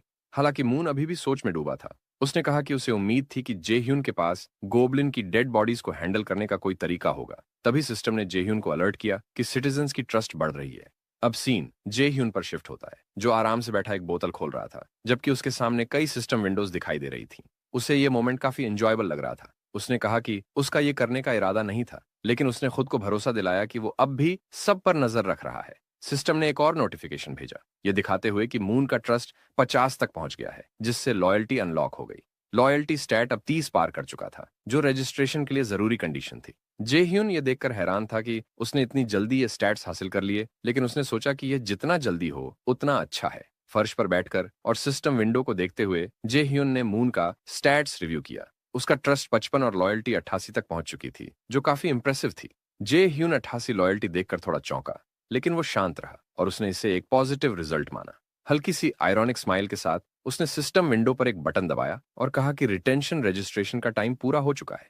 वापस बेसमेंट 1 में अब पूरा ग्रुप गॉब्लिन्स के खिलाफ जमकर लड़ रहा था। तभी मून अचानक से ब्लू लाइट एमिट करने लगा, ठीक वैसे ही जैसे पहले फैटी ने किया था। उसने अपनी बो पकड़ी हुई थी, लेकिन तभी मून को एहसास हुआ कि उसके चारों ओर लाइटनिंग चमक रही थी। बाकी ग्रुप मेंबर्स भी शॉक्ड थे और वो पूछ रहे थे कि ये क्या हो रहा है। यहाँ तक कि गॉब्लिन्स भी कंफ्यूज थे और वो तेज चमक की वजह से कुछ देख नहीं पा रहे थे। अंधेरे में मून की रेड आईज नजर आईं और ये साफ हो गया कि गॉब्लिन्स उस तेज रोशनी को झेल नहीं पा रहे थे, जिससे वे कुछ समय के लिए ब्लाइंड हो गए। डोंगन चिल्लाया कि उसे नहीं पता ये क्या हो रहा है, लेकिन ये एक ऐसा मौका है जिसे वो मिस नहीं कर सकते। ग्रुप का एक हिस्सा तेजी से दूरी बनाने के लिए दौड़ा, जबकि बाकी वहीं रुके और बोझ से गॉब्लिन्स को दूर से टारगेट करने लगे। दोनों आर्चर्स की एक्यूरेसी जानलेवा थी। वे सिर्फ गॉब्लिन्स के सिर को टारगेट कर रहे थे। आर्चर, जो अब गुस्से में थी, ने एक स्विफ्ट मनूवर किया, जिससे कई और गॉब्लिन्स गिर पड़े। ये सब देखकर बाकी गॉब्लिन्स गुस्से से भर गए और पूरी ताकत से अटैक करने के लिए दौड़े। हालांकि ग्रुप पहले ही कई गॉब्लिन को मार चुका था, लेकिन उनकी संख्या कम होने की बजाय बढ़ती ही जा रही थी। भागते हुए ग्रुप को एहसास हुआ कि उनके ओपोनेंट्स कितने ज्यादा एग्रेसिव थे और वे इतनी रिलेंटलेस फाइट की उम्मीद नहीं कर रहे थे। आर्चर ने चिल्लाकर सभी को इमरजेंसी स्टेयरवेल की ओर रिट्रीट करने के लिए कहा। बैट वाले आदमी ने अंदाजा लगाया कि शायद सेकंड बेसमेंट फ्लोर के सारे गॉब्लिन्स भी अब एक ही जगह इकट्ठा हो गए हैं। जैसे ही ग्रुप इमरजेंसी स्टेयर्स पर पहुंचा, वे तेजी से ऊपर चढ़ने लगे, बिना पीछे देखे। डोंगन ने गॉब्लिन्स को रोकने के लिए दरवाजा पकड़ लिया, लेकिन तभी एक गॉब्लिन ने अपने हाथ को गैप में फंसा दिया और सार्कास्टिकली बोला कि क्या डोंगन अकेले ही दरवाजा रोकने की कोशिश कर रहा है। ये सुनते ही ग्लासेस पहने लड़का और बैट वाला आदमी तुरंत डोंगन की मदद के लिए आए और वो मिलकर दरवाजे को धक्का देने लगे। लेकिन गॉब्लिन्स की तादाद बहुत ज्यादा थी और वो धीरे धीरे दरवाजे को खोलने में कामयाब हो रहे थे। ग्रुप संघर्ष कर रहा था, लेकिन उन्हें लग रहा था कि इतनी ज्यादा संख्या में गॉब्लिन्स को रोकना मुश्किल होता जा रहा था। अचानक पीछे से एक आवाज आई जिसने सबको आश्वस्त किया कि मदद आ रही है। वो फैटी था, जो गिरिला स्ट्रेंथ एबिलिटी का इस्तेमाल कर रहा था, वही एबिलिटी जो जे ह्यून ने उसे पहले दी थी। एबिलिटी को एक्टिवेट करते ही फैटी ने अकेले ही दरवाजे को पकड़ लिया और गॉब्लिन्स को अंदर आने से रोक दिया। डोंगन ने पूछा कि क्या वो अकेले ठीक रहेगा, लेकिन फैटी ने सभी को ऊपर जाने के लिए कहा। हालांकि उसके पास सुपर ह्यूमन स्ट्रेंथ थी, फिर भी वह पसीने से तर हो गया और वो पूरी ताकत से दरवाजे को थामे रखने की कोशिश कर रहा था। उसने पूरी फोकस के साथ कहा कि ये उसकी ड्यूटी है जिसे उसे पूरा करना ही होगा। आखिरकार डोंगन ने उसे आवाज लगाई, ये बताते हुए कि सभी सेफ हैं और उसे भी सीढ़ियों पर ऊपर आना चाहिए। बिना किसी हिचकिचाहट के फैटी ने दरवाजे से पीठ मोड़ी और वो ऊपर भागने लगा, लेकिन आधे रास्ते में वह लड़खड़ा गया और नीचे गिर पड़ा। तभी गॉब्लिन्स उसके करीब पहुंच गए। फैटी जमीन पर पड़ा था और लगभग गॉब्लिन्स की पकड़ में आ चुका था। उसने अपने दोस्तों से चिल्लाकर कहा कि उसे छोड़कर भाग जाओ और इवैक्यूएशन जारी रखो। डोंगन झिझक रहा था, वो ये तय नहीं कर पा रहा था कि क्या किया जाए। तभी अचानक कोई सीढ़ियों से नीचे कूदा और मदद के लिए आगे बढ़ा। वो बेसबॉल बैट वाला लड़का था। एक ही जोरदार स्विंग में उसने फैटी को मारने वाले गॉब्लिन का सिर चकनाचूर कर दिया। उसने जून को चिल्लाकर बुलाया और जल्दी करने के लिए कहा, साथ ही फैटी की मदद के लिए अपना हाथ आगे बढ़ाया। फैटी, जो अभी भी जमीन पर था, वो अपनी जान बचाने वाले के करीब रेंगने की कोशिश करने लगा, लेकिन तभी एक गॉब्लिन ने उसका पैर पकड़ लिया और तभी फैटी बिना किसी ट्रेस के अचानक गायब हो गया। उसे बचाने वाला लड़का स्तब्ध रह गया। उसे समझ नहीं आ रहा था कि आखिर हुआ क्या। आगे देखते ही उन्होंने पाया कि गॉब्लिन्स का झुंड बिना रुके आगे बढ़ रहा था। अचानक एक गॉब्लिन हवा में छलांग लगाकर बैट वाले लड़के पर हमला करने आया, लेकिन उसने एक जोरदार वार किया और उसे हवा में ही गिरा दिया। इस बीच बाकी के ग्रुप मेंबर्स ने अपनी बोझ से उसे सपोर्ट किया और बैट वाले लड़के से तेजी से भागने के लिए कहा। गॉब्लिन्स करीब आते जा रहे थे। डोंगन और आर्चर ने घबराकर चिल्लाया और उसे जल्दी भागने की मिन्नत की। बिना पीछे देखे डिओक्सू ने अपनी बैट को कसकर पकड़ा और पूरी ताकत से सीढ़ियों की ओर दौड़ा। बाहर चांदनी रात में एक विशाल बेयर लाइक क्रीचर, जिसकी लाल आंखें चमक रही थीं, वो एक गॉब्लिन को बेरहमी से खा रहा था। गॉब्लिन की दर्द भरी चीखें रात की शांति को चीर रही थीं। हर सेकंड इस प्राणी की सिनिस्टर ऑरा और भी भयानक होती जा रही थी। छोटे गॉब्लिन को पूरी तरह खाने के बाद उसके नुकीले दांत और जलती हुई आंखें साफ इशारा कर रही थीं कि उसकी भूख अभी खत्म नहीं हुई है। उसने एक डरावनी ग्राउल के साथ फिर से घोषणा की कि वह और खाना चाहता है। तभी उसके पीछे से अजीब चीखें गूंजने लगीं, एक ऐसी आवाज जो इस शांत रात में नहीं होनी चाहिए थी। उसने पीछे मुड़कर देखा और नोटिस किया कि यह शोर एक बड़े बिल्डिंग से आ रहा था। संयोग से बिल्डिंग की सबसे ऊपरी मंजिल अब भी रोशनी में जगमगा रही थी। इस प्राणी की ब्लड लस्ट और बढ़ गई। उसने गुर्राकर कहा कि वह इस बिल्डिंग के अंदर मौजूद सभी लोगों को खा जाएगा। तभी सीन शिफ्ट होता है। अचानक एक स्वर्लिंग पर्पल पोर्टल से फैटी नीचे गिरता हुआ दिखाई दिया। चिंता मत करो, हमारा फैटी मरा नहीं था, बल्कि जे ह्यून की एबिलिटी की वजह से उसे सुरक्षित टेलीपोर्ट कर दिया गया था। जे ह्यून, जो दूर से पूरी स्थिति पर नजर रख रहा था, वो सही समय पर फैटी को खतरे से बाहर निकालने में कामयाब रहा। फैटी जमीन पर गिरा, लेकिन एक क्लमजी हीरो पोज में। राहत महसूस करते हुए वह अब भी समझ नहीं पा रहा था कि आखिर हुआ क्या था। जे ह्यून, जो पास ही खड़ा था, वो मुस्कुराकर बोला, वो बहुत करीब था। फैटी ने अपनी आंखें मलीं, ये देखने के लिए कि क्या वह सपना देख रहा था, लेकिन फिर उसने देखा कि जे ह्यून उसकी मदद के लिए हाथ बढ़ा रहा था। जे ह्यून ने समझाया कि उसने एब्सोल्यूट आई एबिलिटी का इस्तेमाल कर हर चीज पर नजर रखी थी और वह खुश था कि वैसल समनिंग एबिलिटी पूरी तरह काम कर रही थी। जब फैटी उठने की कोशिश करने लगा तो उसे अपने पैर में तेज दर्द महसूस हुआ। तभी उसे एहसास हुआ कि जब गॉब्लिन ने उसे पकड़ा था तो उसने उसे चोट पहुंचा दी थी, लेकिन यह सब इतनी जल्दी हुआ था कि उसे पता ही नहीं चला। जे ह्यून ने तुरंत पूछा कि क्या वो ठीक है, लेकिन फैटी ने उसकी चिंता को नजरअंदाज करते हुए कहा कि उसकी चोट जितनी जल्दी लगी थी उतनी ही जल्दी ठीक भी हो जाएगी। लेकिन जे ह्यून ने नोटिस किया कि उसकी इन्वेंट्री में मेडिकल सप्लाईज की कमी थी। उसने कहा कि उसे कुछ दवाइयां सिस्टम में रजिस्टर करनी चाहिए।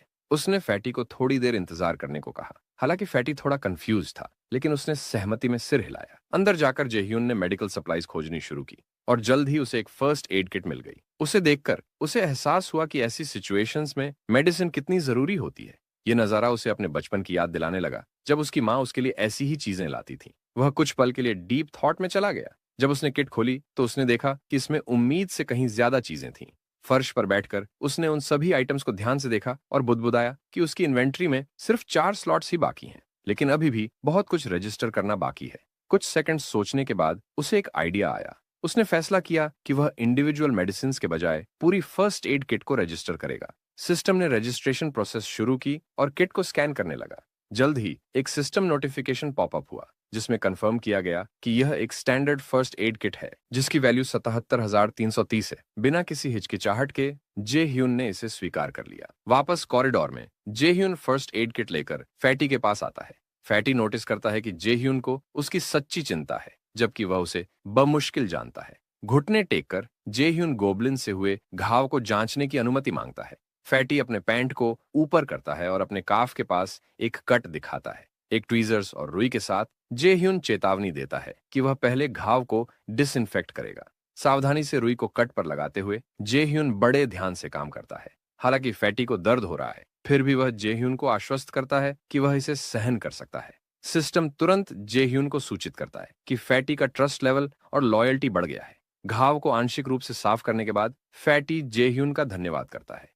जे ह्यून फर्स्ट एड सप्लाईज को वापस किट में पैक करते हुए दूसरों की चिंता व्यक्त करता है। वह खड़ा होता है और फैटी को आराम करने के लिए कहता है, यह बताते हुए कि उसे कुछ महत्वपूर्ण काम करना है।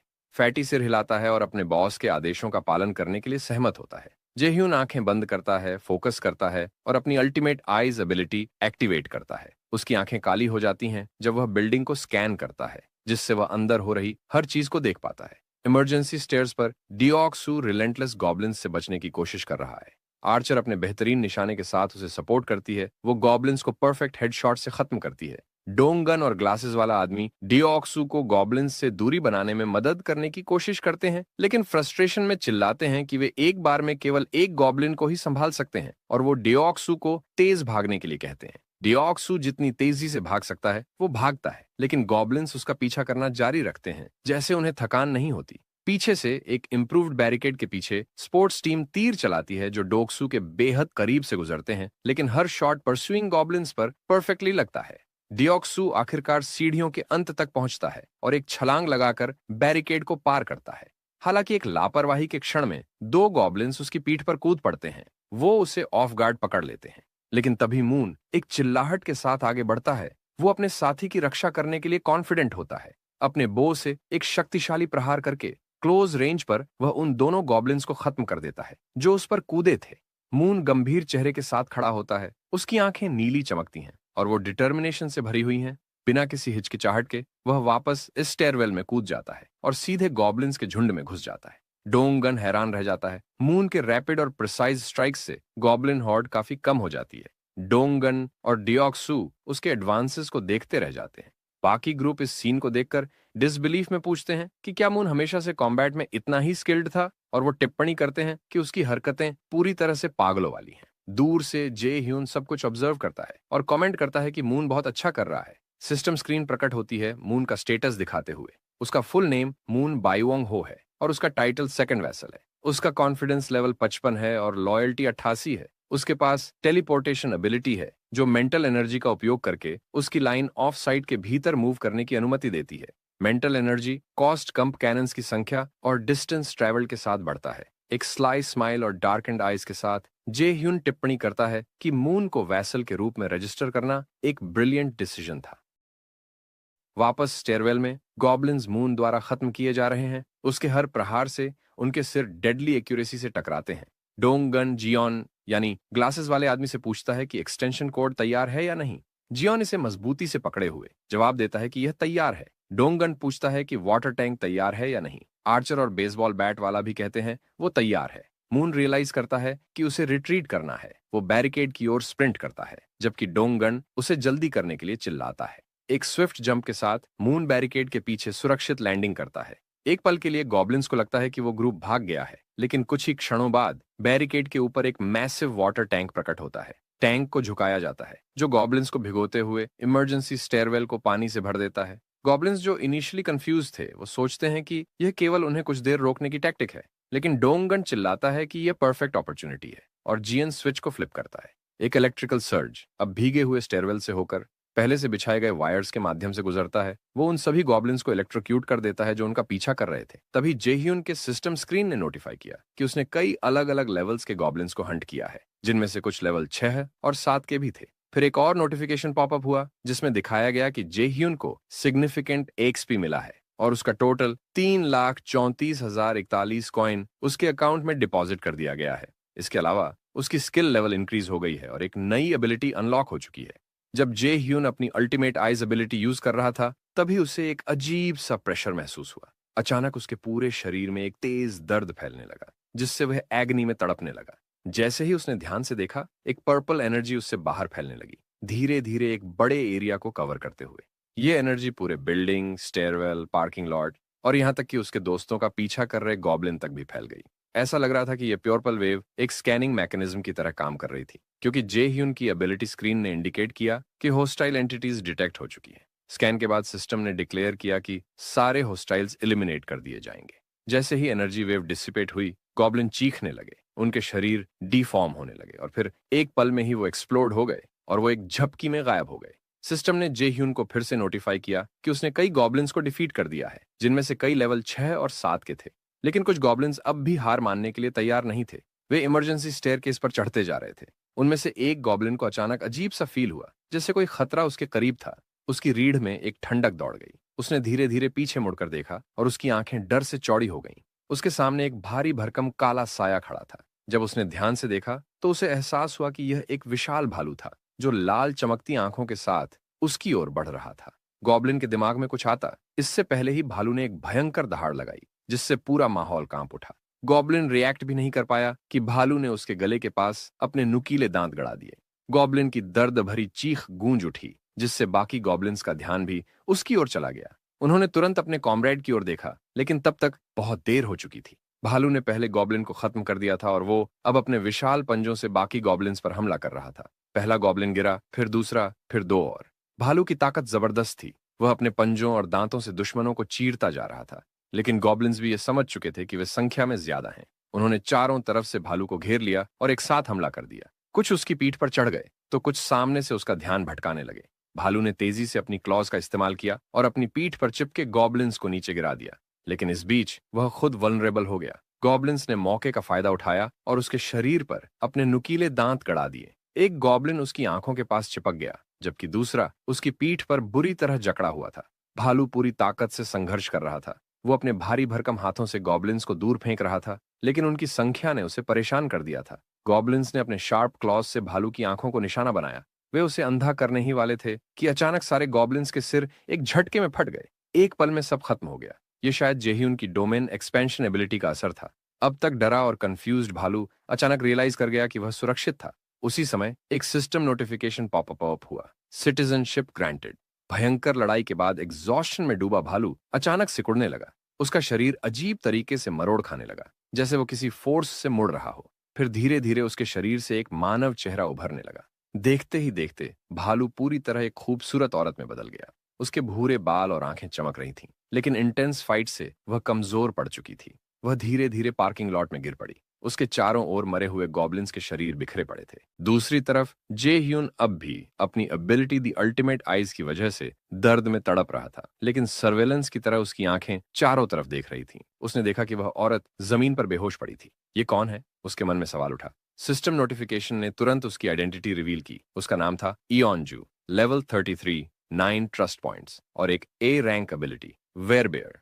ये एबिलिटी उसे एक जानवर में बदलने की ताकत देती थी, जिससे उसकी सारी फिजिकल कैपेबिलिटीज एनहांस हो जाती थीं और उसकी रिजेनरेटिव प्रॉपर्टीज भी बढ़ जाती थीं। जे ह्यून की आंखें हैरानी से फैल गईं।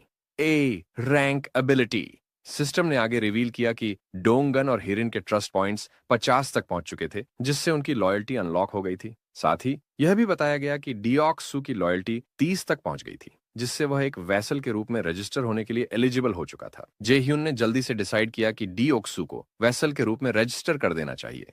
डिओक्सू अब लेवल 25 पर था और थर्ड वैसल का टाइटल रखता था। उसके पास 52 ट्रस्ट पॉइंट्स और 31 एबिलिटी पॉइंट्स थे। अवेकनिंग के बाद उसे एक बी टियर एबिलिटी मिली, जिसका नाम था आयरन नाइट, जो उसे फुल स्टील आर्मर और एक हेलबर्ट समन करने की पावर देता था। जे ह्यून गहरे विचारों में था और उसने यह निष्कर्ष निकाला कि किसी वैसल का लेवल उसकी अवेकेंड एबिलिटी के रैंक पर डिपेंड करता है।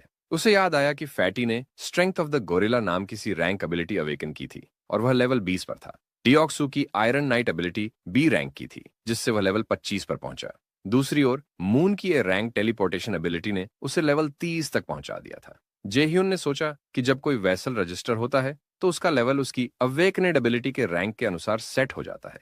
लेकिन एक सवाल अब भी बना हुआ था, क्या एबिलिटी सिलेक्शन रैंडम होता है, जैसे किसी डाइस को रोल करना? अगर ऐसा था तो मून को ए रैंक एबिलिटी उसकी लॉयल्टी के कारण मिली होगी, लेकिन फिर फैटी, जिसकी लॉयल्टी मून से भी ज्यादा थी, उसे बी रैंक एबिलिटी मिलनी चाहिए थी, न कि सी रैंक। ये सोच और भी अजीब लगने लगी जब उसने देखा कि दोक्सू, जो सिर्फ 31 लॉयल्टी पॉइंट रखता था, फिर भी उसे बी टियर एबिलिटी मिली थी। जेह्यून ने कहा कि हायर रैंक्ड एबिलिटीज को हासिल करने की कंडीशन समझना बहुत जरूरी है। यह एक महत्वपूर्ण सवाल है क्योंकि वेसल्स की संख्या केवल 10 तक लिमिटेड है। इसीलिए ऐसे इंडिविजुअल्स को चुनना फायदेमंद होगा जिनकी पोटेंशियल रैंकिंग सबसे ज्यादा हो। फिर उसने सोचा कि क्या कोई फर्क पड़ता है अगर कोई पहले से अवेकंड हो और फिर वैसल बने। सिस्टम ने दिखाया कि एक अवेकंड व्यक्ति फ्रीली स्टेयरकेसेस, हॉलवेज और एलिवेटर्स के बीच मूव कर सकता है। जेह्यून ने डिसाइड किया कि अब उसे एक्शन लेना चाहिए।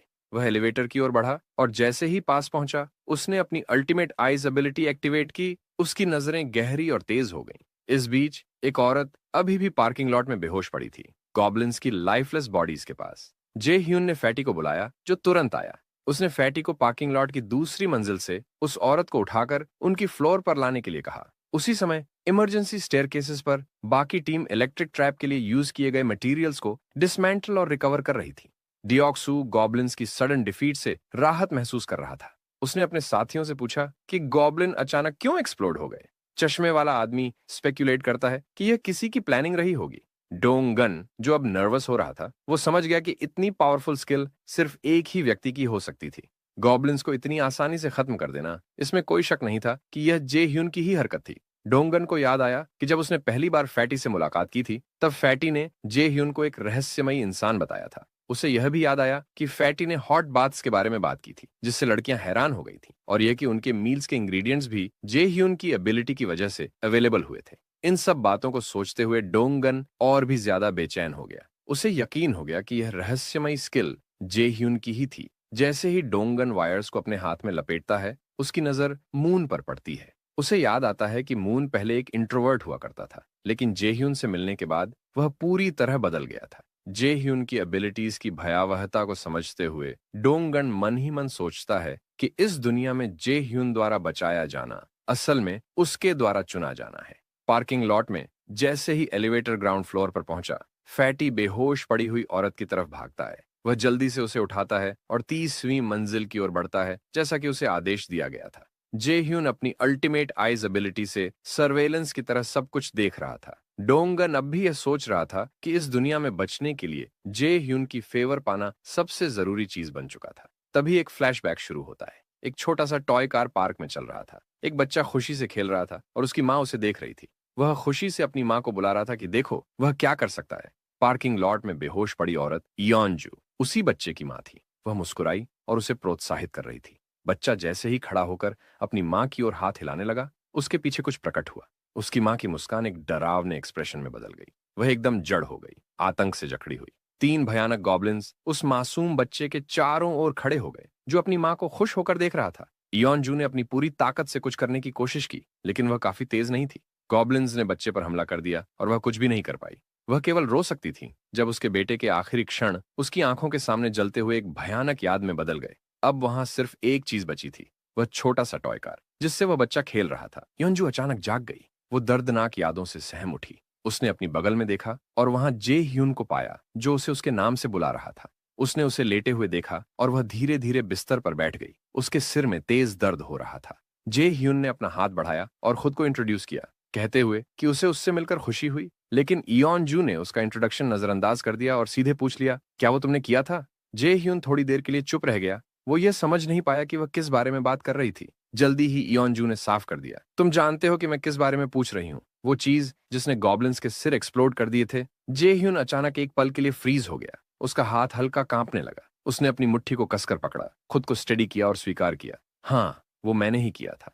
योंजू ने सोचना शुरू किया। उसे एहसास हुआ कि वह कितना ताकतवर होगा। एक ऐसा इंसान जो एक पल में पूरी गॉब्लिन हॉर्ड को मिटाने का दम रखता हो, वो भी इतनी आसानी से। डर और उम्मीद के बीच फंसी उसके मन में एक ख्याल आया, अगर वो ये कर सकता है तो शायद। वह कांपने लगी, उसके विचार तेजी से दौड़ने लगे। फिर अचानक उसने जेह्यून से हाथ जोड़कर विनती की। आंसू भरी आंखों से उसने गिड़गिड़ाते हुए कहा, कृपया मेरे बच्चे को बचा लो। सिर्फ एक दिन, बस एक दिन के लिए उसे वापस ले आओ। जेह्यून ने उसकी ओर देखा। उसकी आंखें आंसुओं से भीगी हुई थीं और चेहरा असहनीय दर्द से भरा था। वो सिर्फ एक माँ थी जिसने अपना बच्चा खो दिया था। वह अभी भी रो रही थी। मुझे मेरा बेटा बहुत याद आता है, वह सुबक पड़ी। जेह्यून के दांत भींच गए। गुस्सा उसके अंदर खौलने लगा, ये सोचकर कि उसने अपना बेटा उन नीच गॉब्लिन्स के कारण खो दिया था। योंजू इतनी जोर से रो रही थी कि उसके शब्द ठीक से निकल भी नहीं रहे थे। जेह्यून वहीं खड़ा रह गया, जैसे वो जम सा गया हो। वो ये सोच रहा था कि क्या वाकई कुछ किया जा सकता था। वह एक तरीका आजमाने का फैसला करता है। उसने सिस्टम के जरिए एक मिशन इश्यू करने की कोशिश की, जो था कि उसे 1000 गोब्लिन्स का शिकार करना होगा, जिसकी कोई टाइम लिमिट नहीं होगी और कोई फेलियर पेनल्टी नहीं होगी, और रिवॉर्ड होगा उसके खोए हुए बच्चे का पुनर्जन्म। वह सोचने लगा, क्या यह मुमकिन भी है? इस विचार से वह घबरा गया। लेकिन तभी सिस्टम ने नोटिफिकेशन दिया, यह मिशन इश्यू नहीं किया जा सकता। जेह्यून के भीतर फ्रस्ट्रेशन उमड़ पड़ा। उसे एहसास हुआ कि रेजरेक्शन उसके करंट कैपेबिलिटीज से बाहर था, भले ही उसके पास कितनी भी पावर हो। सिस्टम ने और जानकारी दी, रिजरेक्शन के लिए भारी मात्रा में पावर और रिसोर्सेज की जरूरत होती है। फिर एक और नोटिफिकेशन आया, रिजरेक्शन मिशन के लिए पर्याप्त फंड्स उपलब्ध नहीं है। सिस्टम ने सजेस्ट किया कि फंड्स बढ़ने के बाद वो दोबारा कोशिश करें। जेह्यून स्टन्ड रह गया। उसका मुंह खुला का खुला रह गया। मतलब, ये सच में संभव है? वो सोचता है कि अगर मेरे पास पर्याप्त पैसा हो तो मैं किसी को वापस ला सकता हूं। एक्साइटमेंट से भरा जेह्यून चिल्लाया, सिस्टम, ये कंफर्म करो, क्या मैं वाकई किसी को वापस ला सकता हूं अगर मेरे पास पैसे हों? वह वापस कमरे में आया जहां इयोनजू अब भी रो रही थी। उसे एहसास हुआ कि उसे खुद भी नहीं पता कि रिजरेक्शन की कॉस्ट कितनी होगी, लेकिन अब जब यह संभव लग रहा था तो उसे कुछ करना होगा। उसने इयोनजू को आवाज दी। वह तुरंत उसकी ओर देखने लगी और आंसू पहुंचे। जेह्यून ने गंभीरता से कहा, शायद मैं तुम्हारी मदद कर सकता हूं। इयोनजू को एक हल्की राहत महसूस हुई। भले ही इसमें कोई गारंटी नहीं थी, लेकिन यह जानकर कि शायद कोई उम्मीद है, उसे थोड़ा सुकून मिला। अभी भी रोते हुए उसने बेडशीट कसकर पकड़ ली और पूछा कि क्या यह सच है या फिर यह बस एक भद्दा मजाक है। जेह्यून ने उसे भरोसा दिलाया, मैं इतनी गंभीर चीज पर मजाक कभी नहीं करूंगा, लेकिन हाँ, यह तुरंत संभव नहीं है। इयोनजू ने समझते हुए सिर हिला दिया। जेह्यून ने आगे कहा, मुझे नहीं पता कि इसमें कितना समय लगेगा, लेकिन इसका एक रास्ता जरूर है। इयोनजू ने उसकी ओर देखा और बोला, मुझे जो भी करने की जरूरत होगी मैं वो करने को तैयार हूं। मुझे क्या करना होगा? जेह्यून ने डोंगन के ग्रुप के बारे में सोचा। मून, टियोक्सू और फैटी के साथ उनकी अवेकेंड एबिलिटीज पहले से ही टीम को मजबूत बनाती है। अगर इयोनजू को भी टीम में लिया जाए, जो लेवल 33 की फाइटर है, तो वे ज्यादातर मॉन्स्टर्स को आसानी से हैंडल कर सकते हैं। उसने तय किया कि सबसे अच्छा तरीका यह होगा कि वह अपनी सभी 7 मिनियंस को ट्रांसफॉर्म करे। फिर उसने इयानजू की ओर देखा और मुस्कुराकर कहा, उठो, मैं तुम्हें कुछ लोगों से मिलवाना चाहता हूं। कुछ ही देर में डोंगन ने खुद को इंट्रोड्यूस किया और इयानजू ने शालीनता से उसका अभिवादन किया। फिर उसने डोंगन से पूछा, वो तुम ही थे ना जो बेसबॉल्स फेंककर गॉब्लिन्स का शिकार कर रहे थे? डोंगन ये सुनकर चौंक गया। उसे ये कैसे पता? फिर इयोनजू ने आर्चर की ओर देखा और कहा, मैं तुम्हें भी पहचानती हूँ, तुम ही थी जो गॉब्लिन्स पर तीर चला रही थी। आर्चर भी हैरान रह गई। नर्वस होकर उसने पूछा, तुम मुझे कैसे जानती हो? इयोनजू ने हल्की गुर्राहट की। उसने अपने हाथों से पंजों जैसी आकृति बनाई और अपने दांत तेज करने का नाटक किया। फिर वो बोली, क्या तुम लोग सच में मुझे नहीं पहचानते? हम पहले भी मिल चुके हैं। डियोक्सू, आर्चर और डोंगन पूरी तरह कंफ्यूज थे कि इयोनजू अचानक गुर्रा क्यों रही थी। तभी बैकग्राउंड में कुछ प्यारे भालू नजर आने लगे। इयोनजू ने चीजें साफ करने का फैसला किया और वो धीरे धीरे ट्रांसफॉर्म होने लगी। उसकी बॉडी पर फर उगने लगा और जैसे जैसे उसने फोकस किया, उसका असली रूप सामने आने लगा। आर्चर पूरी तरह शॉक्ड रह गई। उसने इयोनजू की ओर इशारा करते हुए पूछा कि क्या यह सच में हो रहा है? अब कमरे के बीचों बीच एक विशाल भालू खड़ा था। आर्चर अभी भी उसी दिशा में इशारा कर रही थी। ये तो वही बीस्ट है जो हमने उस जगह में देखा था। इयोनजू ने ऑकवर्डली हंसते हुए उसे करेक्ट किया, बीस्ट नहीं, भालू। आर्चर पूरी तरह डम्बफाउंडेड रह गई। भालू महिला ने समझाया कि उसने कई बार गॉब्लिन्स से निपटने में उनकी मदद की थी, लेकिन उन्होंने इसे अब तक नोटिस नहीं किया था। डोंगन ने विशाल भालू की ओर देखते हुए कहा, मतलब हमारी मुलाकात पहले से तय थी। इयोनजू ने इस बात की पुष्टि करते हुए कहा, जो भी गॉब्लिन्स के खिलाफ है वो मेरा दोस्त है। उसी समय जेह्यून वहां आ गया और उसने उनकी बातचीत इंटरप्ट करते हुए कहा, अच्छा है कि तुम लोग पहले से एक दूसरे को जानते हो। फिर एक गंभीर एक्सप्रेशन के साथ उसने घोषणा की, हम मून की दादी को बचाने का प्लान कल एग्जीक्यूट करेंगे। पूरी टीम अटेंटिवली उसकी बात सुनने लगी। जेह्यून ने आगे बताया कि गॉब्लिन्स की संख्या अब काफी कम हो चुकी थी, इसलिए यह मिशन के लिए सबसे सही समय था। उसने यह भी मेंशन किया कि फैटी इस बार मिशन से बाहर रहेगा क्योंकि उसकी इंजरीज अभी तक पूरी तरह ठीक नहीं हुई थी। फिर जेह्यून ने यह भी इन्फॉर्म किया कि फैटी ने उसका रूम टेम्पोरेरीली बोरो कर लिया था क्योंकि फैटी ने अपना बेड बेयर विमेन के हाथों खो दिया था। इसके बाद उसने अनाउंसमेंट की, इस मिशन में योनजू द बेयर विमेन भी हमारी टीम में शामिल होगी। योनजू ने थोड़ा नर्वस होते हुए जेह्यून को धन्यवाद दिया और कहा कि उसे सबसे मिलकर खुशी हुई। मीटिंग के अंत में जेह्यून ने सबको तैयार होने के लिए कहा। टीम पूरी डिटर्मिनेशन के साथ मिशन के लिए तैयार हो गई। इसके बाद जेह्यून ने डियोक सू और मून को अलग बुलाया, जिससे दोनों थोड़ा अनईजी महसूस करने लगे। जेह्यून ने उन्हें रियश्योर किया और कहा कि उन्हें घबराने की जरूरत नहीं है, उन्हें बस 1 मिनट लगेगा। फुल मून की रोशनी हॉलवे में चमक रही थी। जेह्यून ने उनसे पूछा, क्या तुम लोग जानते हो कि मैंने तुम्हें यहाँ क्यों बुलाया है? डियोक्सू और मून अचानक ठहर गए। उनके चेहरे पर कंफ्यूजन था, लेकिन अंदर ही अंदर शायद उन्हें अंदाजा था कि यह किस बारे में हो सकता है। डियोक्सू थोड़ी देर तक हिचकिचाया और फिर कहा, मुझे नहीं पता। मून ने धीमे से पूछा, क्या यह हमारी नई पावर से रिलेटेड है? जेह्यून ने सार्केस्टिकली स्मर्क किया और कहा, हाँ, यह तुम्हारी एबिलिटीज के बारे में ही है। फिर उसने समझाया कि दोनों की एबिलिटीज अब अवेकन हो चुकी थीं। दोक्सू और मून एक साथ शॉक्ड रह गए। जेह्यून ने और डिटेल में बताया कि मून की नई एबिलिटी टेलीपोर्टेशन है। मून ये सुनते ही एक्साइटेड हो गया, वह तुरंत इसे सीखने के लिए ईगर था। डियोक्सू की एबिलिटी का नाम नाइट ऑफ स्टील था, जिससे वह क्यूरियस हो गया कि यह असल में करता क्या है। जेह्यून का एक्सप्रेशन गंभीर हो गया। उसे एहसास हुआ कि मिशन से पहले उसे यह समझना होगा कि उन दोनों की एबिलिटी कैसे काम करती है। गहरी सोच में डूबा जेह्यून सिस्टम स्क्रीन खोलता है और उनके प्रोग्रेस को एनालाइज करने लगता है। फिर उसने दोनों के लिए एक मिशन इश्यू किया, अपनी नई अवेकेंड एबिलिटीज को 1 घंटे के अंदर डेमोन्स्ट्रेट करो। उनका रिवॉर्ड था स्ट्रेंथ बूस्ट और पेनल्टी थी पूरी रात हॉलवे में सोना। सिस्टम ने मिशन पैरामीटर्स कंफर्म कर दिए। जेह्यून को यह देखकर और भी मजा आने लगा कि टीम ओरिएंटेड चैलेंजेस कितने इंटरेस्टिंग हो सकते हैं। डियोक्सू अब खुद को रोक नहीं सका और एक्साइटेड होकर चिल्लाया कि क्या सच में मैंने एक नई एबिलिटी अवेकन की है? जेह्यून ने सिर हिलाकर कॉन्फर्मेशन दी। डियोक्सू एक्साइटमेंट से झूम उठा। उसने खुश होकर स्नॉट किया और कहा कि ये तो कमाल है। फिर उसने पूछा कि ये नाइट ऑफ स्टील एबिलिटी आखिर करती क्या है? जेह्यून ने समझाया, यह तुम्हें एक स्टील सूट ऑफ आर्मर और एक हेलबर्ड समन करने की पावर देती है। डियोक्सू अभी और सवाल पूछने ही वाला था कि तभी अचानक एक नीली रोशनी उसके पास मटेरियलाइज होने लगी। मून की टेलीपोर्टेशन एबिलिटी एक्टिवेट हो चुकी थी। एक पल में मून गायब हो गया। डियोक्सू स्टन्ड रह गया कि उसने अपनी एबिलिटी यूज करना इतनी जल्दी सीख लिया। जेह्यून और डियोक्सू कुछ सेकंड तक एक दूसरे को देखकर चुपचाप खड़े रहे। दोनों अभी भी प्रोसेस करने की कोशिश कर रहे थे कि अभी क्या हुआ था। कुछ ही पलों बाद मून कॉरिडोर में फिर से प्रकट हुआ। वो थोड़ा लड़खड़ाते हुए लैंड किया। नीचे अपनी हथेलियों को देखते ही उसका चेहरा एक्साइटमेंट से चमक उठा। अपनी पावर की फंक्शनैलिटी को देखकर वह चकित रह गया। अपनी मुट्ठी भींचते हुए उसने कहा, इस पावर के साथ दादी को बचाना तो काफी आसान हो जाएगा। सिस्टम ने जेह्यून को नोटिफाई किया कि मून का कॉन्फिडेंस बढ़ गया है और उसके लॉयल्टी में भी इजाफा हुआ है। आभार से भरकर मून ने जेह्यून के सामने गहराई से सिर झुका दिया। उसने उसके लिए ये सब कुछ करने के लिए धन्यवाद दिया। यह देखकर जेह्यून थोड़ा चौंक गया, लेकिन कुछ सेकंड बाद उसने मून को रुकने और सिचुएशन को अच्छे से एनालाइज करने के लिए कहा। जेह्यून समझाने लगा, भले ही तुमने अपनी पावर यूज कर ली हो, लेकिन अभी तुम्हारा अपनी दादी के घर जाना नामुमकिन है। मून ने उलझन में पूछा, क्यों? जेह्यून ने पेशेंटली समझाया कि इसकी कोई गारंटी नहीं है कि वह अपनी एबिलिटी को पूरी तरह कंट्रोल कर सकता है। हो सकता है पहली बार यह बस तुम्हारी किस्मत से काम कर गया हो। यह सुनकर मून ने निराश होकर सिर झुका लिया, इस एहसास के साथ कि उसे अपनी दादी को बचाने के लिए और इंतजार करना पड़ेगा। जेह्यून ने उसे सांत्वना दी, फिलहाल हम तुम्हारी टेलीपोर्टेशन की मैक्सिमम रेंज पता करेंगे और देखेंगे कि इसे मल्टीपल बार यूज करने पर कोई पेनल्टी तो नहीं लगती। मून ने चुपचाप सिर हिलाया और सहमति जताई। जैसे ही उनकी बातचीत चल रही थी, उन्होंने देखा कि कॉरिडोर के अंत में कुछ अजीब हो रहा था। जब वे जांचने के लिए मुड़े तो उन्होंने एक योद्धा देखा जो चमचमाते स्टील के आर्मर में था और अपने हाथ में एक विशाल हलबर्ड पकड़े हुए था। डियोक्सू की आंखें आश्चर्य से फैल गईं क्योंकि उसे अपनी शक्ति का एहसास हुआ। एक्साइटमेंट में वह खुद से बुदबुदाया, यह एबिलिटी मेरे लिए एकदम परफेक्ट है। सिस्टम ने फिर जेह्यून को नोटिफाई किया कि डियोक्सू का कॉन्फिडेंस और लॉयल्टी भी बढ़ गई है।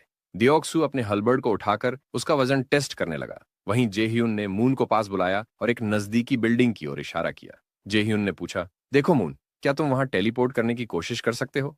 मून ने ध्यान से बिल्डिंग को देखा। उसने दूरी को मापा और सोचा कि यह कोशिश उसके लिए कितनी मुश्किल होगी। फिर उसने अपने लीडर की ओर देखा और कहा, मुझे नहीं पता कि मैं इसे कर पाऊंगा या नहीं, लेकिन मैं कोशिश जरूर करूंगा। सिस्टम ने एक नया मिशन जारी किया, बिल्डिंग 113 की छत पर 3 मिनट के अंदर टेलीपोर्ट करो। और रिवॉर्ड था टेलीपोर्टेशन एबिलिटी में इंप्रूवमेंट और पेनल्टी थी कि उसे बाहर सोना पड़ेगा। मून ने गहरी सांस ली और उसने खुद पे फोकस किया। उसने अपने हाथों को ऐसे पोजीशन किया जैसे वो कमेहमेहा मूव करने जा रहा हो, ताकि वो अपनी ऊर्जा को चैनल कर सके। बैकग्राउंड में डियोक्सू ने उत्साह से उसका हौसला बढ़ाया। तुम ये कर सकते हो। अपनी पूरी ऊर्जा एकत्रित कर मून ने अपनी आंखें खोली और उसी पल वह अचानक एक नीली रोशनी में लुप्त हो गया। टेलीपोर्टेशन की ताकत इतनी ज्यादा थी कि डिओक्सू को अपने चेहरे पर हाथ रखकर खुद को झटके से बचाना पड़ा। कुछ ही सेकंड में मून उस बिल्डिंग की छत पर प्रकट हुआ। उसने एक सुपर हीरो लैंडिंग की, लेकिन तुरंत ही उसके चेहरे पर दर्द झलकने लगा और उसकी आंखें पूरी तरह सफेद हो गईं। अपने नए व्यू पॉइंट से मून को राहत महसूस हुई कि उसका टेलीपोर्टेशन सफल रहा। उसने अपने दोस्तों की ओर देखा, हाथ हिलाया और चिल्लाया, सब कुछ प्लान के मुताबिक हुआ। सिस्टम ने जेह्यून को कंफर्म किया कि मिशन सफल रहा। जेह्यून ने राहत की सांस ली और मून की इस तेज सीखने की क्षमता की तारीफ की। मून अब भी खुश होकर हाथ हिला रहा था, लेकिन अचानक उसकी ताकत खत्म हो गई। उसकी आंखें उलट गईं और वह बेहोश होकर छत पर गिर पड़ा, जिससे वह पूरी तरह असुरक्षित हो गया। जेह्यून और डिओक्सू दोनों हैरानी में जम गए। अभी तक सब कुछ परफेक्ट जा रहा था, लेकिन अब मामला उलट गया था। जेह्यून ने तुरंत एक्शन लिया और अपनी एबिलिटी का इस्तेमाल करके मून को वैसल की तरह अपने पास समन किया और फिर मून का बेहोश शरीर कॉरिडोर में वापस आया। कुछ ही मिनटों में उन्होंने उसे एक बिस्तर पर लिटा दिया ताकि वह रिकवर कर सके। डिओक्सू ने चिंतित होकर पूछा, क्या वो ठीक हो जाएगा? जेह्यून ने सिस्टम का डेटा देखा और जवाब दिया, घबराने की जरूरत नहीं है, वो बस बेहोश हुआ है। टेलीपोर्टेशन से उसकी बहुत एनर्जी खर्च हुई है। उसने समझाया कि जैसे जैसे मून आराम करेगा वह जल्दी ठीक हो जाएगा। सिस्टम ने भी कंफर्म किया कि मून स्वस्थ है और गहरी नींद में है। डिओक्सू ने राहत की सांस लेते हुए कहा, चलो, ये सुनकर अच्छा लगा। लेकिन जेह्यून अब कुछ और सोच रहा था। उसने डिओक्सू की ओर देखा और अचानक कहा, अब तुम्हारी बारी है। यह सुनकर डिओक्सू चौंक गया। सिस्टम ने डिओक्सू का नया मिशन दिखाया, स्टील आर्मर पहनकर 100 पुशअप्स और 100 स्क्वाट्स पूरे करो। और ये काम उसे सिर्फ 10 मिनट में करना था और इसको पूरा करने का रिवॉर्ड था कि उसकी स्ट्रेंथ बूस्ट होगी, मगर इसे पूरा न करने पर उसे बाहर सोना होगा। बिना किसी हिचकिचाहट के डिओक्सू ने एक्सरसाइजेस शुरू कर दी। उसने पहले पुशअप्स से शुरुआत की। भारी स्टील आर्मर पहने हुए हर मूवमेंट में जबरदस्त ताकत लग रही थी। पसीना उसके चेहरे से टपक कर जमीन पर गिरने लगा, लेकिन उसने खुद को अपनी लिमिट तक धकेल दिया। पूरी तरह संकल्पित होकर वह स्क्वाट्स की ओर बढ़ा, अपने मिशन का दूसरा हिस्सा पूरा करते हुए। दांत भींचकर और दृढ़ संकल्प के साथ उसने आखिरकार इसे पूरा कर लिया। डिओक्सू ने थकान के बावजूद सीधा खड़े होकर गर्व से चिल्लाया, mission accomplished, I did it. System ने पुष्टि की कि उसने मिशन सफलतापूर्वक पूरा कर लिया है और जेह्यून को सूचना भेजी कि कॉन्ग डिओक्सू ने इसे सफलतापूर्वक पूरा कर लिया है। भारी सांस लेते हुए डिओक्सू ने दीवार का सहारा लिया और अपनी सांस पकड़ने की कोशिश की। दूसरी ओर जेह्यून ने उसे सराहना भरी नजरों से देखा। इतना एथलेटिक और मजबूत शरीर, कोई आश्चर्य नहीं कि इसमें इतनी इंड्योरेंस है। अचानक सिस्टम ने एक नया मैसेज दिखाया, कुछ ऐसा जो जेह्यून ने पहले कभी नहीं देखा था। ये क्या है? जेह्यून ने बड़बड़ाया। उसकी आंखें इस अनपेक्षित सूचना पर सिकुड़ गईं। तभी डिओक्सू ने पूछा, क्या उसका मिशन बस इतना ही था? जेह्यून ने मुस्कुराते हुए सिर हिलाया। हाँ, तुमने बढ़िया काम किया, अब तुम आराम कर सकते हो। सिस्टम ने कैलकुलेशन पूरी करके एक नई नोटिफिकेशन दिखाई। डिओक्सू की स्ट्रेंथ थोड़ी बढ़ गई थी। डिओक्सू ने जेह्यून की तरफ देखा और उसने आभार व्यक्त किया, हमारी मदद करने के लिए शुक्रिया। जेह्यून, जो अभी भी अचानक मिली नोटिफिकेशन से हैरान था, उसने देखा कि डिओक्सू अपने शरीर में बदलाव महसूस कर रहा था। उसके भीतर एक नई ऊर्जा बहने लगी थी। अपने हाथों को देखते हुए डिओक्सू ने मुट्ठियां भींची और अपने अंदर दौड़ रही शक्ति को महसूस किया। उसने आत्मविश्वास भरी मुस्कान के साथ कहा कि यह रिवॉर्ड अब सब कुछ बदल देगा। अगले दिन बुसान के एक अंधेरे जगह में डोंगन ने डर से चिल्लाया, भागो! और पूरा समूह अपनी जान बचाने के लिए इधर उधर भागने लगा। एक भयंकर गॉब्लिन्स का ग्रुप उनका पीछा कर रहा था, लेकिन डिओक्सू भागना छोड़कर मुड़ा। उसका गुस्सा स्पष्ट था। स्थिति को समझते हुए उसने तुरंत कदम उठाने का निर्णय लिया। गॉब्लिन्स जो अपने चेस में पूरी तरह डूबे थे, वो अचानक एक चमकदार रोशनी से चौंक गए जो उनके सामने प्रकट हुई थी। जब उन्होंने अपनी नजर को अनुकूलित किया तो उन्होंने एक विशाल स्टील आर्मर पहने योद्धा को देखा जो एक भारी हलबर्ड थामे खड़ा था। बिना किसी हिचकिचाहट के डिओक्सू ने पूरी ताकत से आगे बढ़ते हुए सबसे नजदीकी गॉब्लिन पर वार किया, उसे एक ही झटके में अपनी हलबर्ड से भेदते हुए। फिर उसने तेजी से लगातार कई डायगोनल स्ट्राइक्स किए और एक एक करके गॉब्लिन्स को काट गिराया। लेकिन गुस्से से भरे गॉब्लिन्स इतनी आसानी से हार मानने वाले नहीं थे। वे पूरी शक्ति से आगे बढ़े और हमला करने लगे। डिओक्सू ने खुद को एक सीधा हमला झेलने के लिए तैयार किया, लेकिन चालाक गॉब्लिन्स ने उसे चकमा देकर बैक लाइन पर हमला करने की योजना बना ली। अचानक हवा में तीरों की बारिश हुई और उन गॉब्लिन्स के सिरों को भेद दिया। उनकी रैम्पेज तुरंत समाप्त हो गई। डिओक्सू ने मुड़कर देखा और पाया कि मून हाथ में बो एंड एरो लिए खड़ा था। डरो नहीं, मून ने आत्मविश्वास से कहा, जो भी गॉब्लिन्स तुम्हें चकमा देकर आगे बढ़ेंगे उन्हें मैं संभाल लूंगा, तुम बस सामने वालों पर ध्यान दो। अपनी हेलबर्ड को मजबूती से पकड़ते हुए डिओक्सू ने सिर हिलाया और कहा, मैं समझ गया। डिओक्सू के इस नए आत्मविश्वास को देखकर गॉब्लिन्स कुछ क्षणों के लिए रुक गए। एक एक करके उन्होंने हमला करने में हिचकिचाहट दिखाई और फिर पीछे हटने लगे। गुस्से में डिऑक्सू चिल्लाया, आओ मुझसे लड़ो। लेकिन गॉब्लिन अब डर चुके थे और तभी उनके सामने एक विशाल छाया प्रकट हुई। Bear girl. उसकी चमकती लाल आंखें अंधेरे में जल रही थीं और उसके चेहरे पर भयानक आक्रोश था। यह उसकी पहली एंट्री थी जो एम्बुश के लिए पूरी तरह तैयार थी। भागते हुए गॉब्लिन्स अब पूरी तरह निराश हो चुके थे। उन्हें अपनी फेट का एहसास हो गया और वे जमीन पर गिर पड़े, अपने बीते पापों को कोसते हुए। लेकिन ग्रुप ने कोई दया नहीं दिखाई। मून के तीर सटीकता से उड़ रहे थे। डिऑक्सू की हलबर्ड पूरे बल से वार कर रही थी और बेयर गर्ल अपने नुकीले पंजों से गॉब्लिन्स को फाड़ रही थी। मिलकर उन्होंने एक एक करके सभी गॉब्लिन्स को हरा दिया। इसी दौरान डोंगन ने चिल्लाया, मून, अब तुम्हारा मौका है, जाओ। मून स्थिति की गंभीरता समझते हुए पूरी गति से अपनी ग्रैंडमदर के घर की ओर दौड़ पड़ा। इस बीच सिस्टम ने जे ह्यून को सूचना दी कि मून ने अपना मिशन पूरा कर लिया है। एक पॉपअप आया जिसमें लिखा था कि अब उन सभी मिशंस का मूल्यांकन किया जा रहा है जिन्हें मून ने पूरा किया है। आराम से अपने रूम में बैठे हुए जे ह्यून ने अपनी अल्टीमेट आइज क्षमता को सक्रिय किया और सिस्टम स्क्रीन को ध्यान से देखने लगा। साथ ही वह कप नूडल्स का आनंद ले रहा था। अचानक सिस्टम ने एक और पिंग किया। मूल्यांकन पूरा हो चुका था। चलो देखते हैं इनाम क्या है, जे ह्यून ने मुस्कुराते हुए कहा। सिस्टम ने उसे जैकपॉट जीतने की बधाई दी। जो लोग इससे परिचित नहीं थे उनके लिए सिस्टम ने स्पष्ट किया, जैकपॉट वह अधिकतम इनाम होता है जो स्लॉट मशीन्स या लॉटरीज जैसे खेलों में इकट्ठा होता है। यह पढ़कर जे ह्यून एक क्षण के लिए सन्न रह गया। उसकी आंखें स्क्रीन पर टिकी रहीं। अब वह केवल यह देखने की प्रतीक्षा कर रहा था कि यह जैकपॉट उसे कौन सा अविश्वसनीय इनाम देने वाला है। अगर इसी के साथ यह एपिसोड खत्म होता है। अगर आपको इसका अगला एपिसोड देखना है तो जल्दी से इस वीडियो को लाइक कर दीजिए और कमेंट्स में बताइए कि आप वीडियोस में और क्या-क्या इंप्रूवमेंट चाहते हैं। और हाँ, चैनल को सब्सक्राइब करना मत भूलना ताकि जैसे ही इसका अगला पार्ट ढले वैसे ही आपको पता चल जाएगा। और मेरे चैनल पे बहुत सारे मैनहवा रिकैप की वीडियो है तो उसे जरूर से चेक करना। चलिए मिलते हैं एक नए रिकैप के साथ। तब तक के लिए बाय बाय।